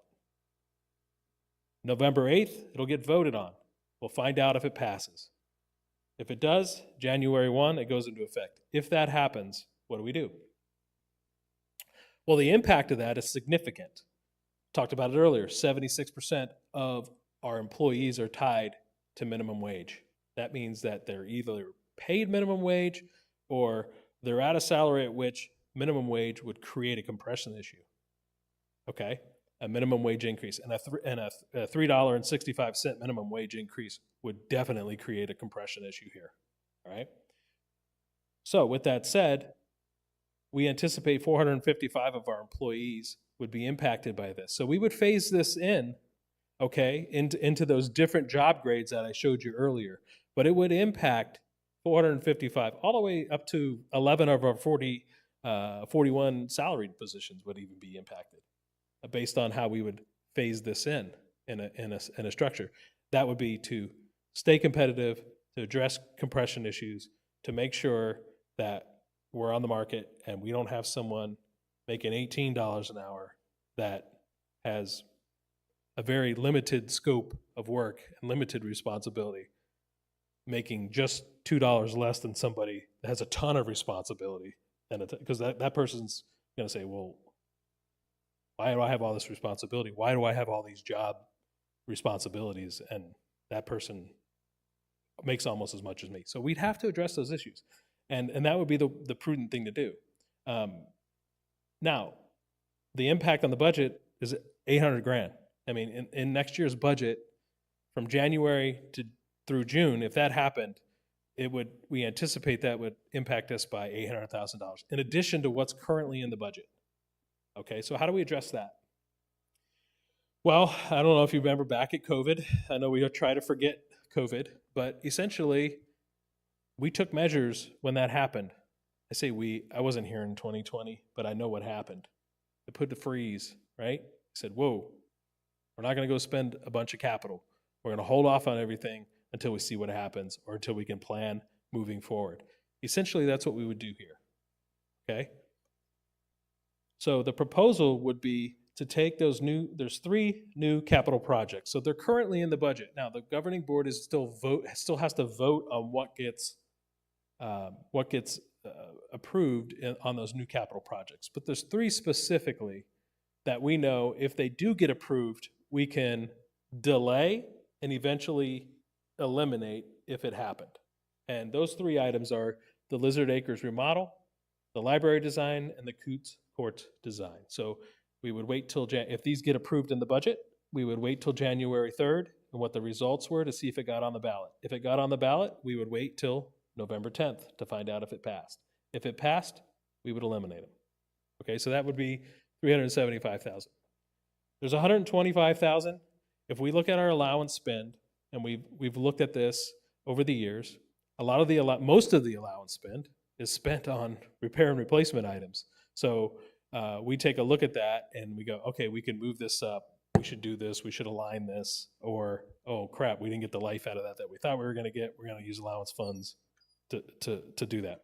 So we know that there would be emergency items that we have to spend allowance funds as well on, like a well pump, something like that. So we know that if based on traditional spend of allowance funds, we could save at least $125,000. I mean, we're going to save that this year, but we know that we can save at least $125,000 if we use those funds for emergency purposes only. All right, so there's another $125,000 to help mitigate those cost increases. And then finally, within the operating budget, we've got roughly $100,000 in cart path repairs and seal and stripes that, again, we can wait, delay, and kick those into a following year budget when we've had a full scope to look at what we would do to take care of 18 an hour. So the total impact of that is roughly $600,000 to put back against that $800,000, and we would keep our FFB percent, which again tells us how healthy we are in our reserve fund at 46%. So we're going to take a quick break. I know I have to take a bio break real quick, and then the management team is going to come up on the stage, and we're happy to answer any questions, take any feedback, and listen to our community. So thank you.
Not available, we'll wait Okay. for them. And it's maybe more a comment, but when you're talking about a monitor station at Palm Ridge for pickleball, I would like to suggest looking into a keyless entry system. For about a year after we moved here, I worked for the rec centers in Sun City, just right next door, and they were having a problem with outsiders coming into their dog parks in one of their rec centers, leaving the bathrooms a terrible mess with feces and drug paraphernalia and young families coming in and overcrowding the dog park, et cetera. So what they did is they implemented a keyless entry system where you get a little token about the size of a quarter, has an adhesive back. You stick it on the back of your rec card, and you can register. They will register your name for as many or as few locations as possible that they want to have in this. And so they did it with their dog park that they had in one of the big rec centers. And it kept outsiders out. It worked very well. Now, I don't have any of the cost information here with me, but I know who to contact over there if anyone is interested in doing this. And by doing it here with Palm Ridge, I think it would eliminate the cost of building a monitor station. It would eliminate the cost of having to air condition something like that, especially in the summer months. And then you would not be at the mercy of these minimum wage increases either, with having to hire employees, and if they're going to work nights or weekends or overtime, whatever it is, you would not be at the mercy of any of those cost increases. So that is one thing that I would like to respectfully request, that the committee look into something like that, a keyless entry system, because I've seen young families, also young adults with very young children, take their dogs into the dog park here. And I know, some of our facilities are being accessed by non-residents. So that's something that I would like to look into before going to the cost and expense of building monitor stations. Yeah, thank you for the comment. I'll just respond to it real quick. So I do have a 5-year IT plan and keyless entry systems like throughout the community, whether it be a club room, whether it be the pickleball courts, whether it be the dog park, is part of that 5-year plan. That is a long-term plan, and would have to scope it out how we would deal with the club portion of that, and add on, what club they belong to, add people on and off of that scope, put in the infrastructure. The dog park doesn't currently have the infrastructure, the power, that sort of thing, but it is in the 5-year plan. So we're thinking about that. Yeah, they would just tap their card. It's just right there on the back of their card. Tap the card, it unlocked the gate or unlocked the door, and they can go right in. So it worked very well for them. Yeah, I'm aware of the one they've got over there in Sun City. So Okay. Sounds good. Thank you. And then one other comment, if I may, I don't know if these are timed. On the landscape maintenance, I moved here from Colorado 3 years ago, where watering restrictions are a way of life. And depending on your address, determined what days of the week you could water. But one of the things that they had was you absolutely could not water during the day. It had to be before 7 in the morning or after 7 at night. And that's because Denver's weather is very similar to here. It's very hot and dry during the summer. And if you water during the day, before it hits the ground, it pretty much, evaporates. It doesn't do a whole lot of good.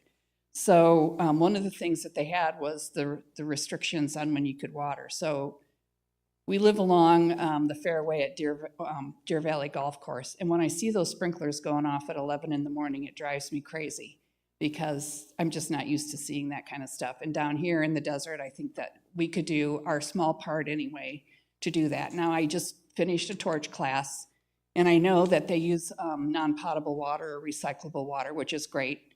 But I think that's just one more step that we could take. I know a mandate would have to come from the state or the water company or something, but I think we could do our small part in watering after hours, not during the heat of the day. Yeah, you're right about watering during the day, but there are times that we have to. Sometimes our system doesn't perform a complete run at night. So in order to keep the grass alive, sometimes we have to put additional water down. Sometimes we'll put fertilizer down that needs to be watered in, or some other products, whether it's like a pre-emergent or something like that, where it needs to be watered in. And unfortunately, the only time that we can put those down are during the daytime hours. But we try to limit the amount of water that we're running during the day. Or even a system check. Sometimes if we're having problems, the best time to go out there is in the daytime and turn some stations on. But we try not to run too much water. Now, as far as restrictions, we do have restrictions from ADWR. We're in the 4th management plan right now, which has reduced our groundwater withdrawals. And then there's another management plan, a 5th management plan coming out in 2025, which is even going to reduce those even more. And then beyond that, I think they're going to have some more management plans. It's going to continue to reduce our groundwater usage. So that's why we're doing all these projects, the Grandview project last summer, and then the Echo Mesa coming up, and then the others that we have planned over the next 5 years is to reduce groundwater usage. Thank you.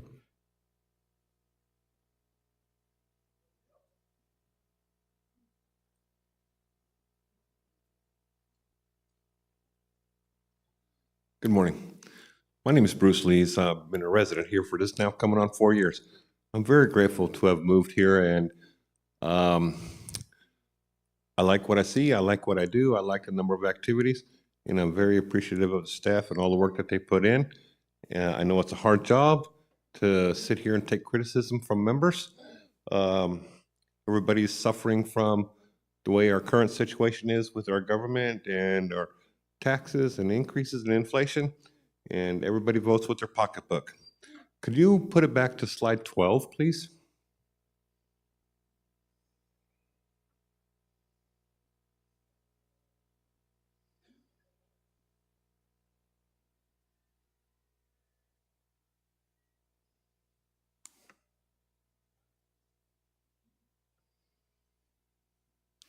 So since my moving here in 2020, about 2021, I started getting involved in attending the community activities and the committee meetings and board meetings and such. So I kind of am a thorn in people's side, but that's neither here nor there. I need to point out some inaccuracy in the last 3 years in dues increases. When I moved here in 2020, the dues were $497. And then they stayed static for, I believe, a year. And then they went up because I argued before the board and we were able to limit the scope of the increase. But they went up to $512. And that was a 3.1% increase.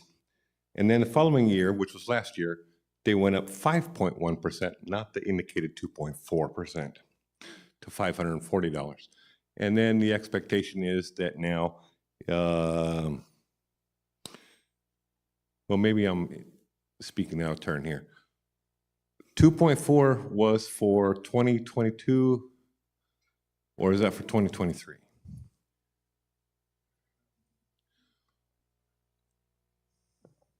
So the access, this was a dual access slide. The access for the dates on the bottom are for the dues increase for that year.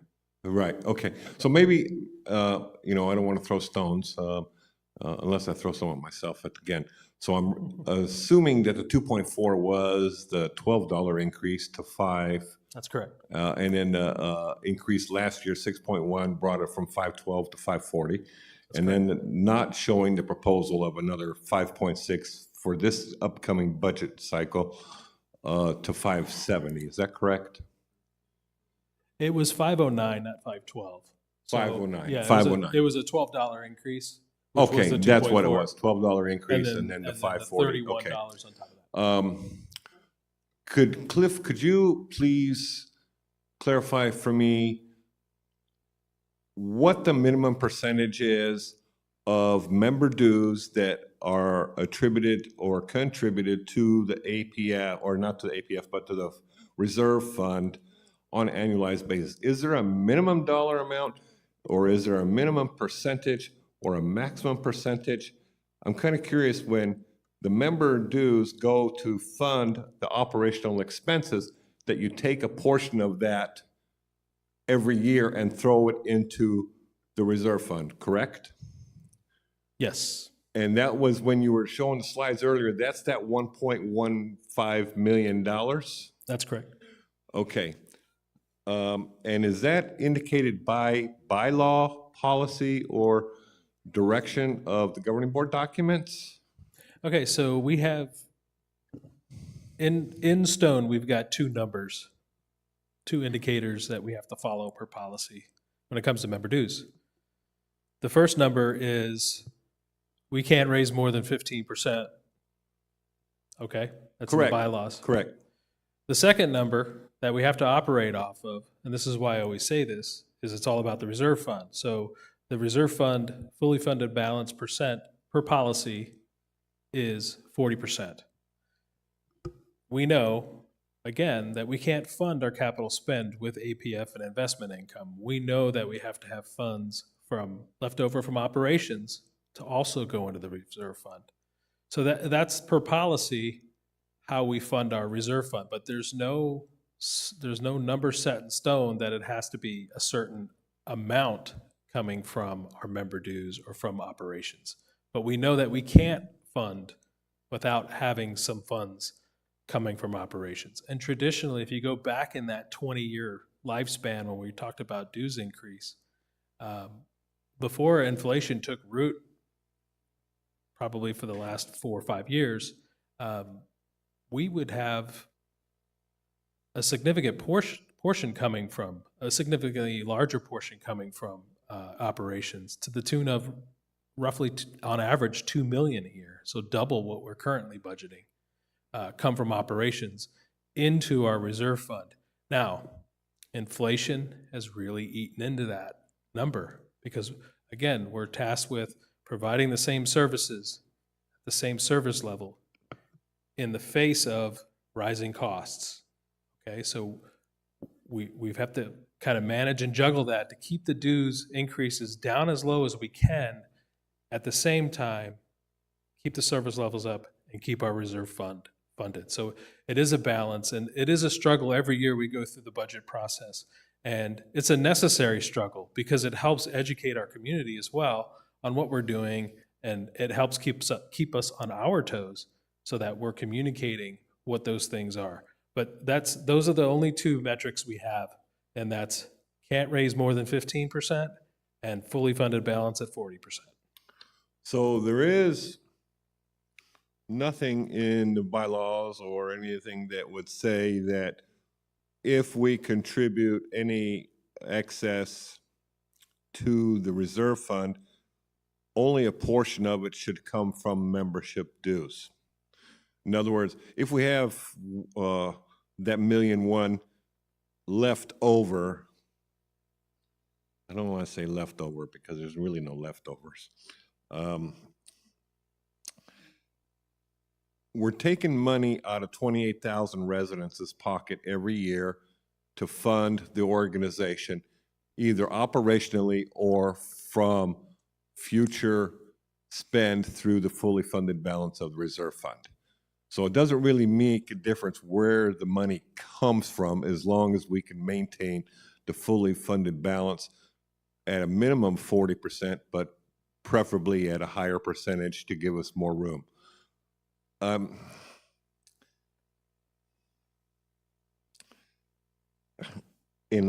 I'm surprised that no other people really want to speak up about this.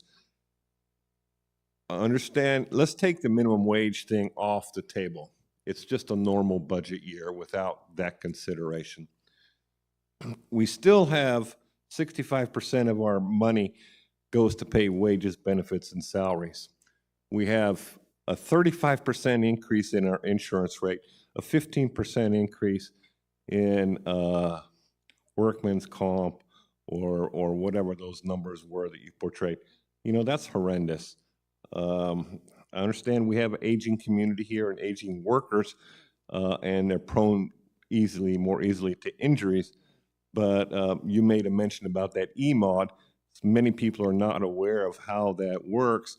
Basically, it's a cycle over a number of years that will help determine what your rates are going to be, and that's specifically not negotiable. That's a government thing. So again, I'm looking for ways to save money. Everybody here has to earn a living, even our minimum wage employees. But I don't think that we have to constantly reward them with merit increases just for the sake of, I won't say appeasing them, but worrying that they're going to go to McDonald's in California for $20 an hour because their coworker who's been here a year longer is earning only $1 more than they are. Again, it all is on the backs of the homeowners, right? There's plenty of jobs out there, 11 million jobs in the world. They don't all have to work here in Sun City West. You know, so that's kind of where I stand, and I'd be very happy if someone smarter than me could, you know, justify or clarify or explain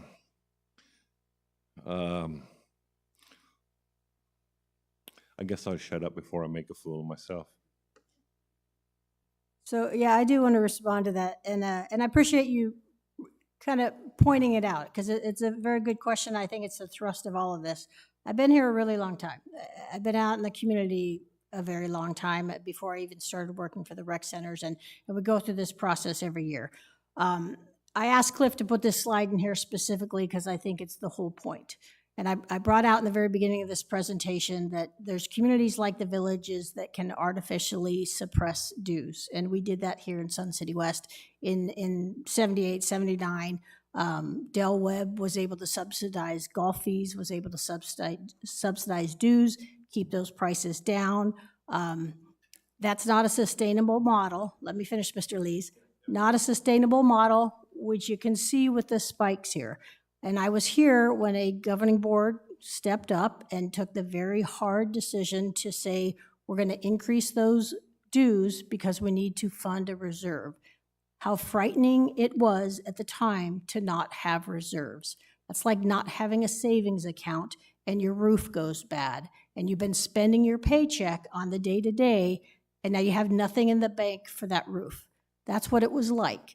And so imagine being that governing board that said, wow, no one's been saving all these years. We got to do it. We got to make those hard decisions. So they did. And they took 100% of it out of the dues.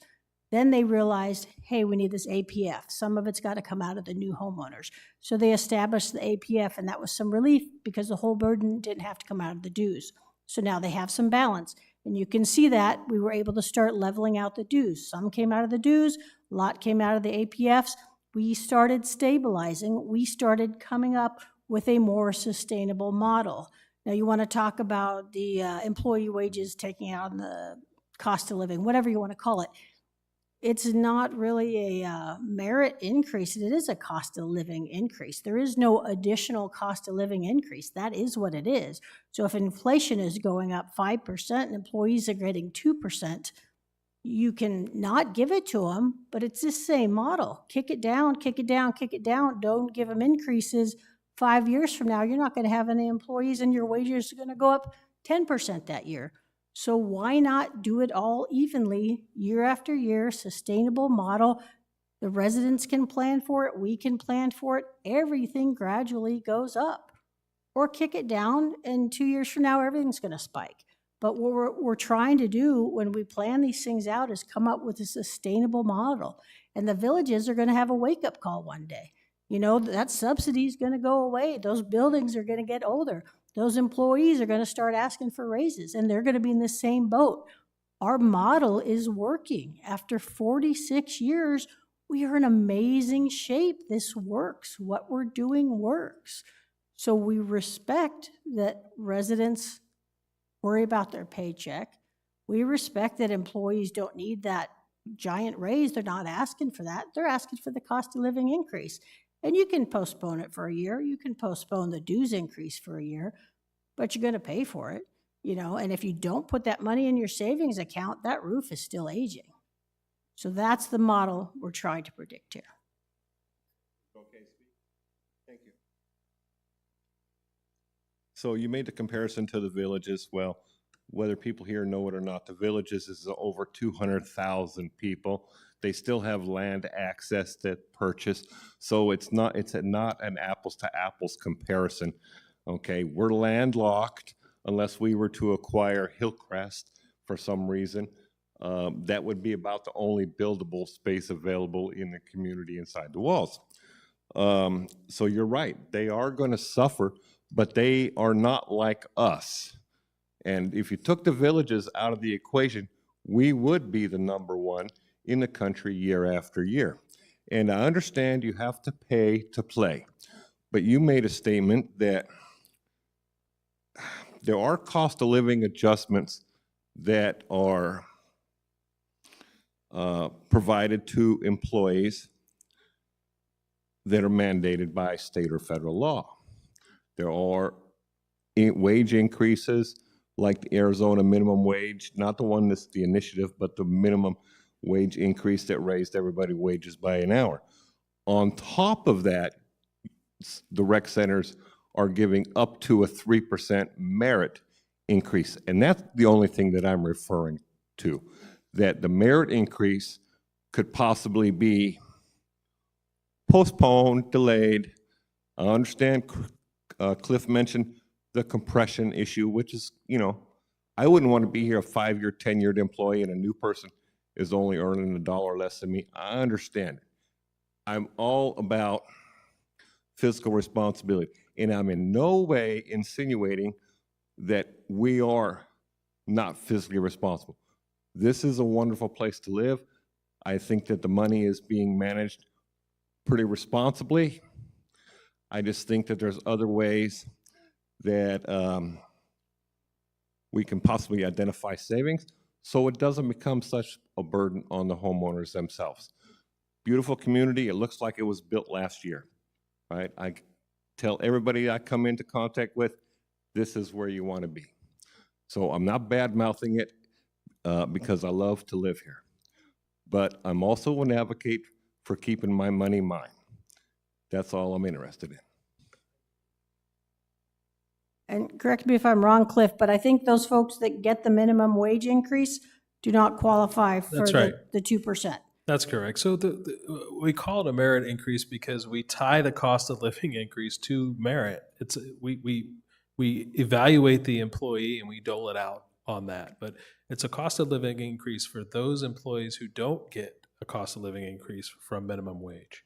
So it doesn't include the minimum wage employees. It's just only those who aren't on minimum wage who would get a cost of living increase. Now, we just said 3.5%. Inflation's been over 3.5% for the last 4 years. So we're giving employees up to less than the cost of living increase that they've experienced while their insurance rates are going up. All those household costs that you all are dealing with, they're dealing with as well. So there is a balance, and I appreciate you saying that you're not saying we're not fiscally irresponsible, because we're not, and I appreciate that. But we have to consider all of that all at the same time. I was just showing someone a picture of this, and I have it on my phone. I was just at Panda Express. They've got a poster with their starting wage. Their starting wage is $18.50 an hour. That's just to scoop the food and put it in a bowl and ask what you want out of the service line. Okay, their store managers, $85,000 to $125,000 a year to be a store manager at Panda Express. How many Panda Express store managers do we have here that are making significantly less than $85,000 a year? Okay, we have to compete against that in the work environment. So we have to take that into consideration, and we really do. And I appreciate you saying that. And this is a wonderful place, and that's what we're trying to do. Thanks, Bruce. So just to be crystal clear, there's not merit, there's not all these stacked raises, all right? Minimum wage is mandated, period. That's what those folks get. Then there's a 2% pool of money for everybody else. Call it merit, call it cost of living, whatever. That 2% is divvied up based on those that perform will get something. Those that don't perform aren't going to get anything, and you can call it whatever you want, okay? All right. And I appreciate you clarifying that, because I believe that some employees got cost of living and merit. You're saying that is not the case. And I appreciate that. That helps me understand better.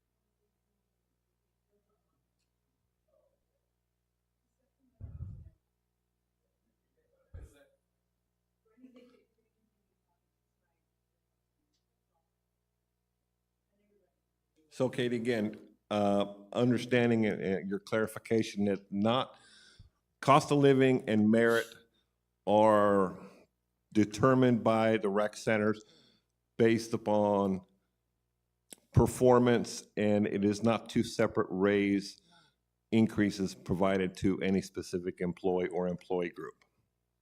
Thank you. Bruce, just for clarification, I've been here 33 years. I hired in at $7.25 an hour, and that system has never changed since.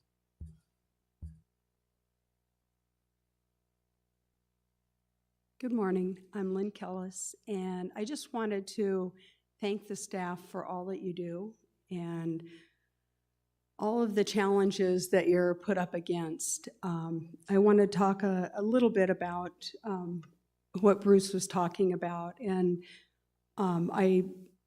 think that there is a lot of our community that doesn't understand how things work in our environment. I can give a really strong example, Bruce, of where our staff held a hard line on somebody that we actually lost the employee because they couldn't give them the raise that was necessary. This person worked for IT. This person was a valuable person. She was offered $10,000 more if she went over to Grand. We could not meet that because we are very tough stewards of our money. They watch what they're doing. We lost a valuable employee that day. So I give you kudos for being very good stewards with our money. I also want to state that if this $18 an hour happens, we have got to take care of our people who currently work for us. We cannot ignore the fact that they will need some kind of incentive to stay with us. Churn of employees is very expensive. It's going to be more expensive than giving somebody a little bump. So thank you for your time, and thank you for the great job you all do. Yeah, Lynn, just to add, there was another employee, we've lost 2 to Grand for significant raises, and they hurt, and we haven't adequately replaced them. I've lost another to somewhere else. And that's that policy decision. Do you want to have the lowest dues in town, and that's how we market ourselves? Do we want to have the best assets? I can put door swipes in all day long, but not if I don't have a staff to do it. And so who do we want to be? We can do either one, but you can't do all of them unless you have the money to do it. Well, you guys do a great job of balancing that. Thank you. Hi, Nick Turner, 131-829. I know most of you on the podium know this, so my comments are more directed at the audience and those watching online. Last October, probably because there's something wrong with me, I watched Sun City's budget presentation on YouTube, and they are a community that has not raised their annual dues sufficiently over a number of period of years, and they kicked lots of cans down the road, and they're now at the end of the road dealing with a pile of cans. And the net result of that is that their annual dues are rising faster than ours, and they're still struggling in several areas. The comments they made, for example, was, we have to increase the size of our maintenance staff because we have so many projects that we need to do, which is things like the HVAC replacements and other projects, that they don't have enough employees to manage the projects that they have to do, simply because they've kept their annual dues low, too low. And that's the issue that we wrestle with as a community. If we keep up to date with the maintenance of our facilities, if we keep them good, looking good, running well, and well maintained, we have to increase our annual dues. And it's the issues, again, that the staff are dealing with. If we don't increase those dues, something has to give. And what is it that gives?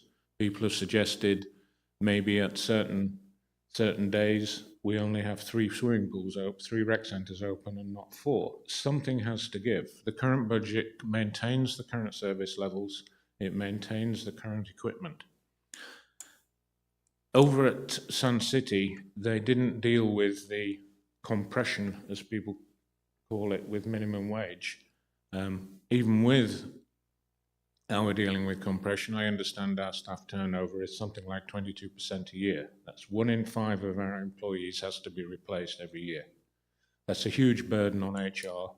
It's a huge burden on the managers and supervisors as they have to train and look after new staff before they get up and running. Over at Sun City, it was 47%. They have to recruit half their staff every year because they lose staff. And they were looking at why they lose staff. And so they looked at a comparable community. They looked at us. And they said, we have to increase our wages so that we can compete with Sun City West, because Sun City West are getting the best staff. And here we are saying that we unfortunately can't increase wages enough because we're losing staff to hand. It's that balance that we're playing with all the time. And I think there's probably going to be some sticker shock on our new general manager. We're a $29 million business. So is a Walmart superstore. We have lots of minimum wages. So does a Walmart superstore. What do general managers of Walmart superstores get paid? Well over $200,000 a year. They're running a 24/7 operation like we have. They have to work weekends like we do. That's the kind of market that we're in to get the good staff to keep this place running and looking like it does. It's not a cheap thing to do. It's expensive to run a community like this. And then you look at our annual dues and you look at comparable communities around the area and around the United States, and we are actually lower than most. There will always be comparisons. There will always be a community somewhere that charges less than we do on an annual basis. A couple of them are actually quite close to here. But when you look at the top 10 communities, we're one of the lowest cost. We're actually getting value for money. We complain about the increase, we complain about how expensive it is, but when you compare us to comparable communities, this is actually very, very good value. So, thank you.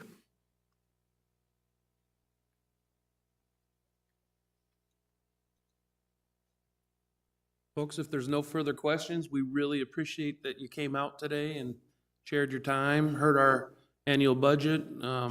We have the best thoughts for our governing board that has very hard, difficult decisions to make in making that approval process. And we'll see you down the road here. Thank you. We're also available for questions afterwards. We'll mill around if you want to come up and ask us any questions. Thank you.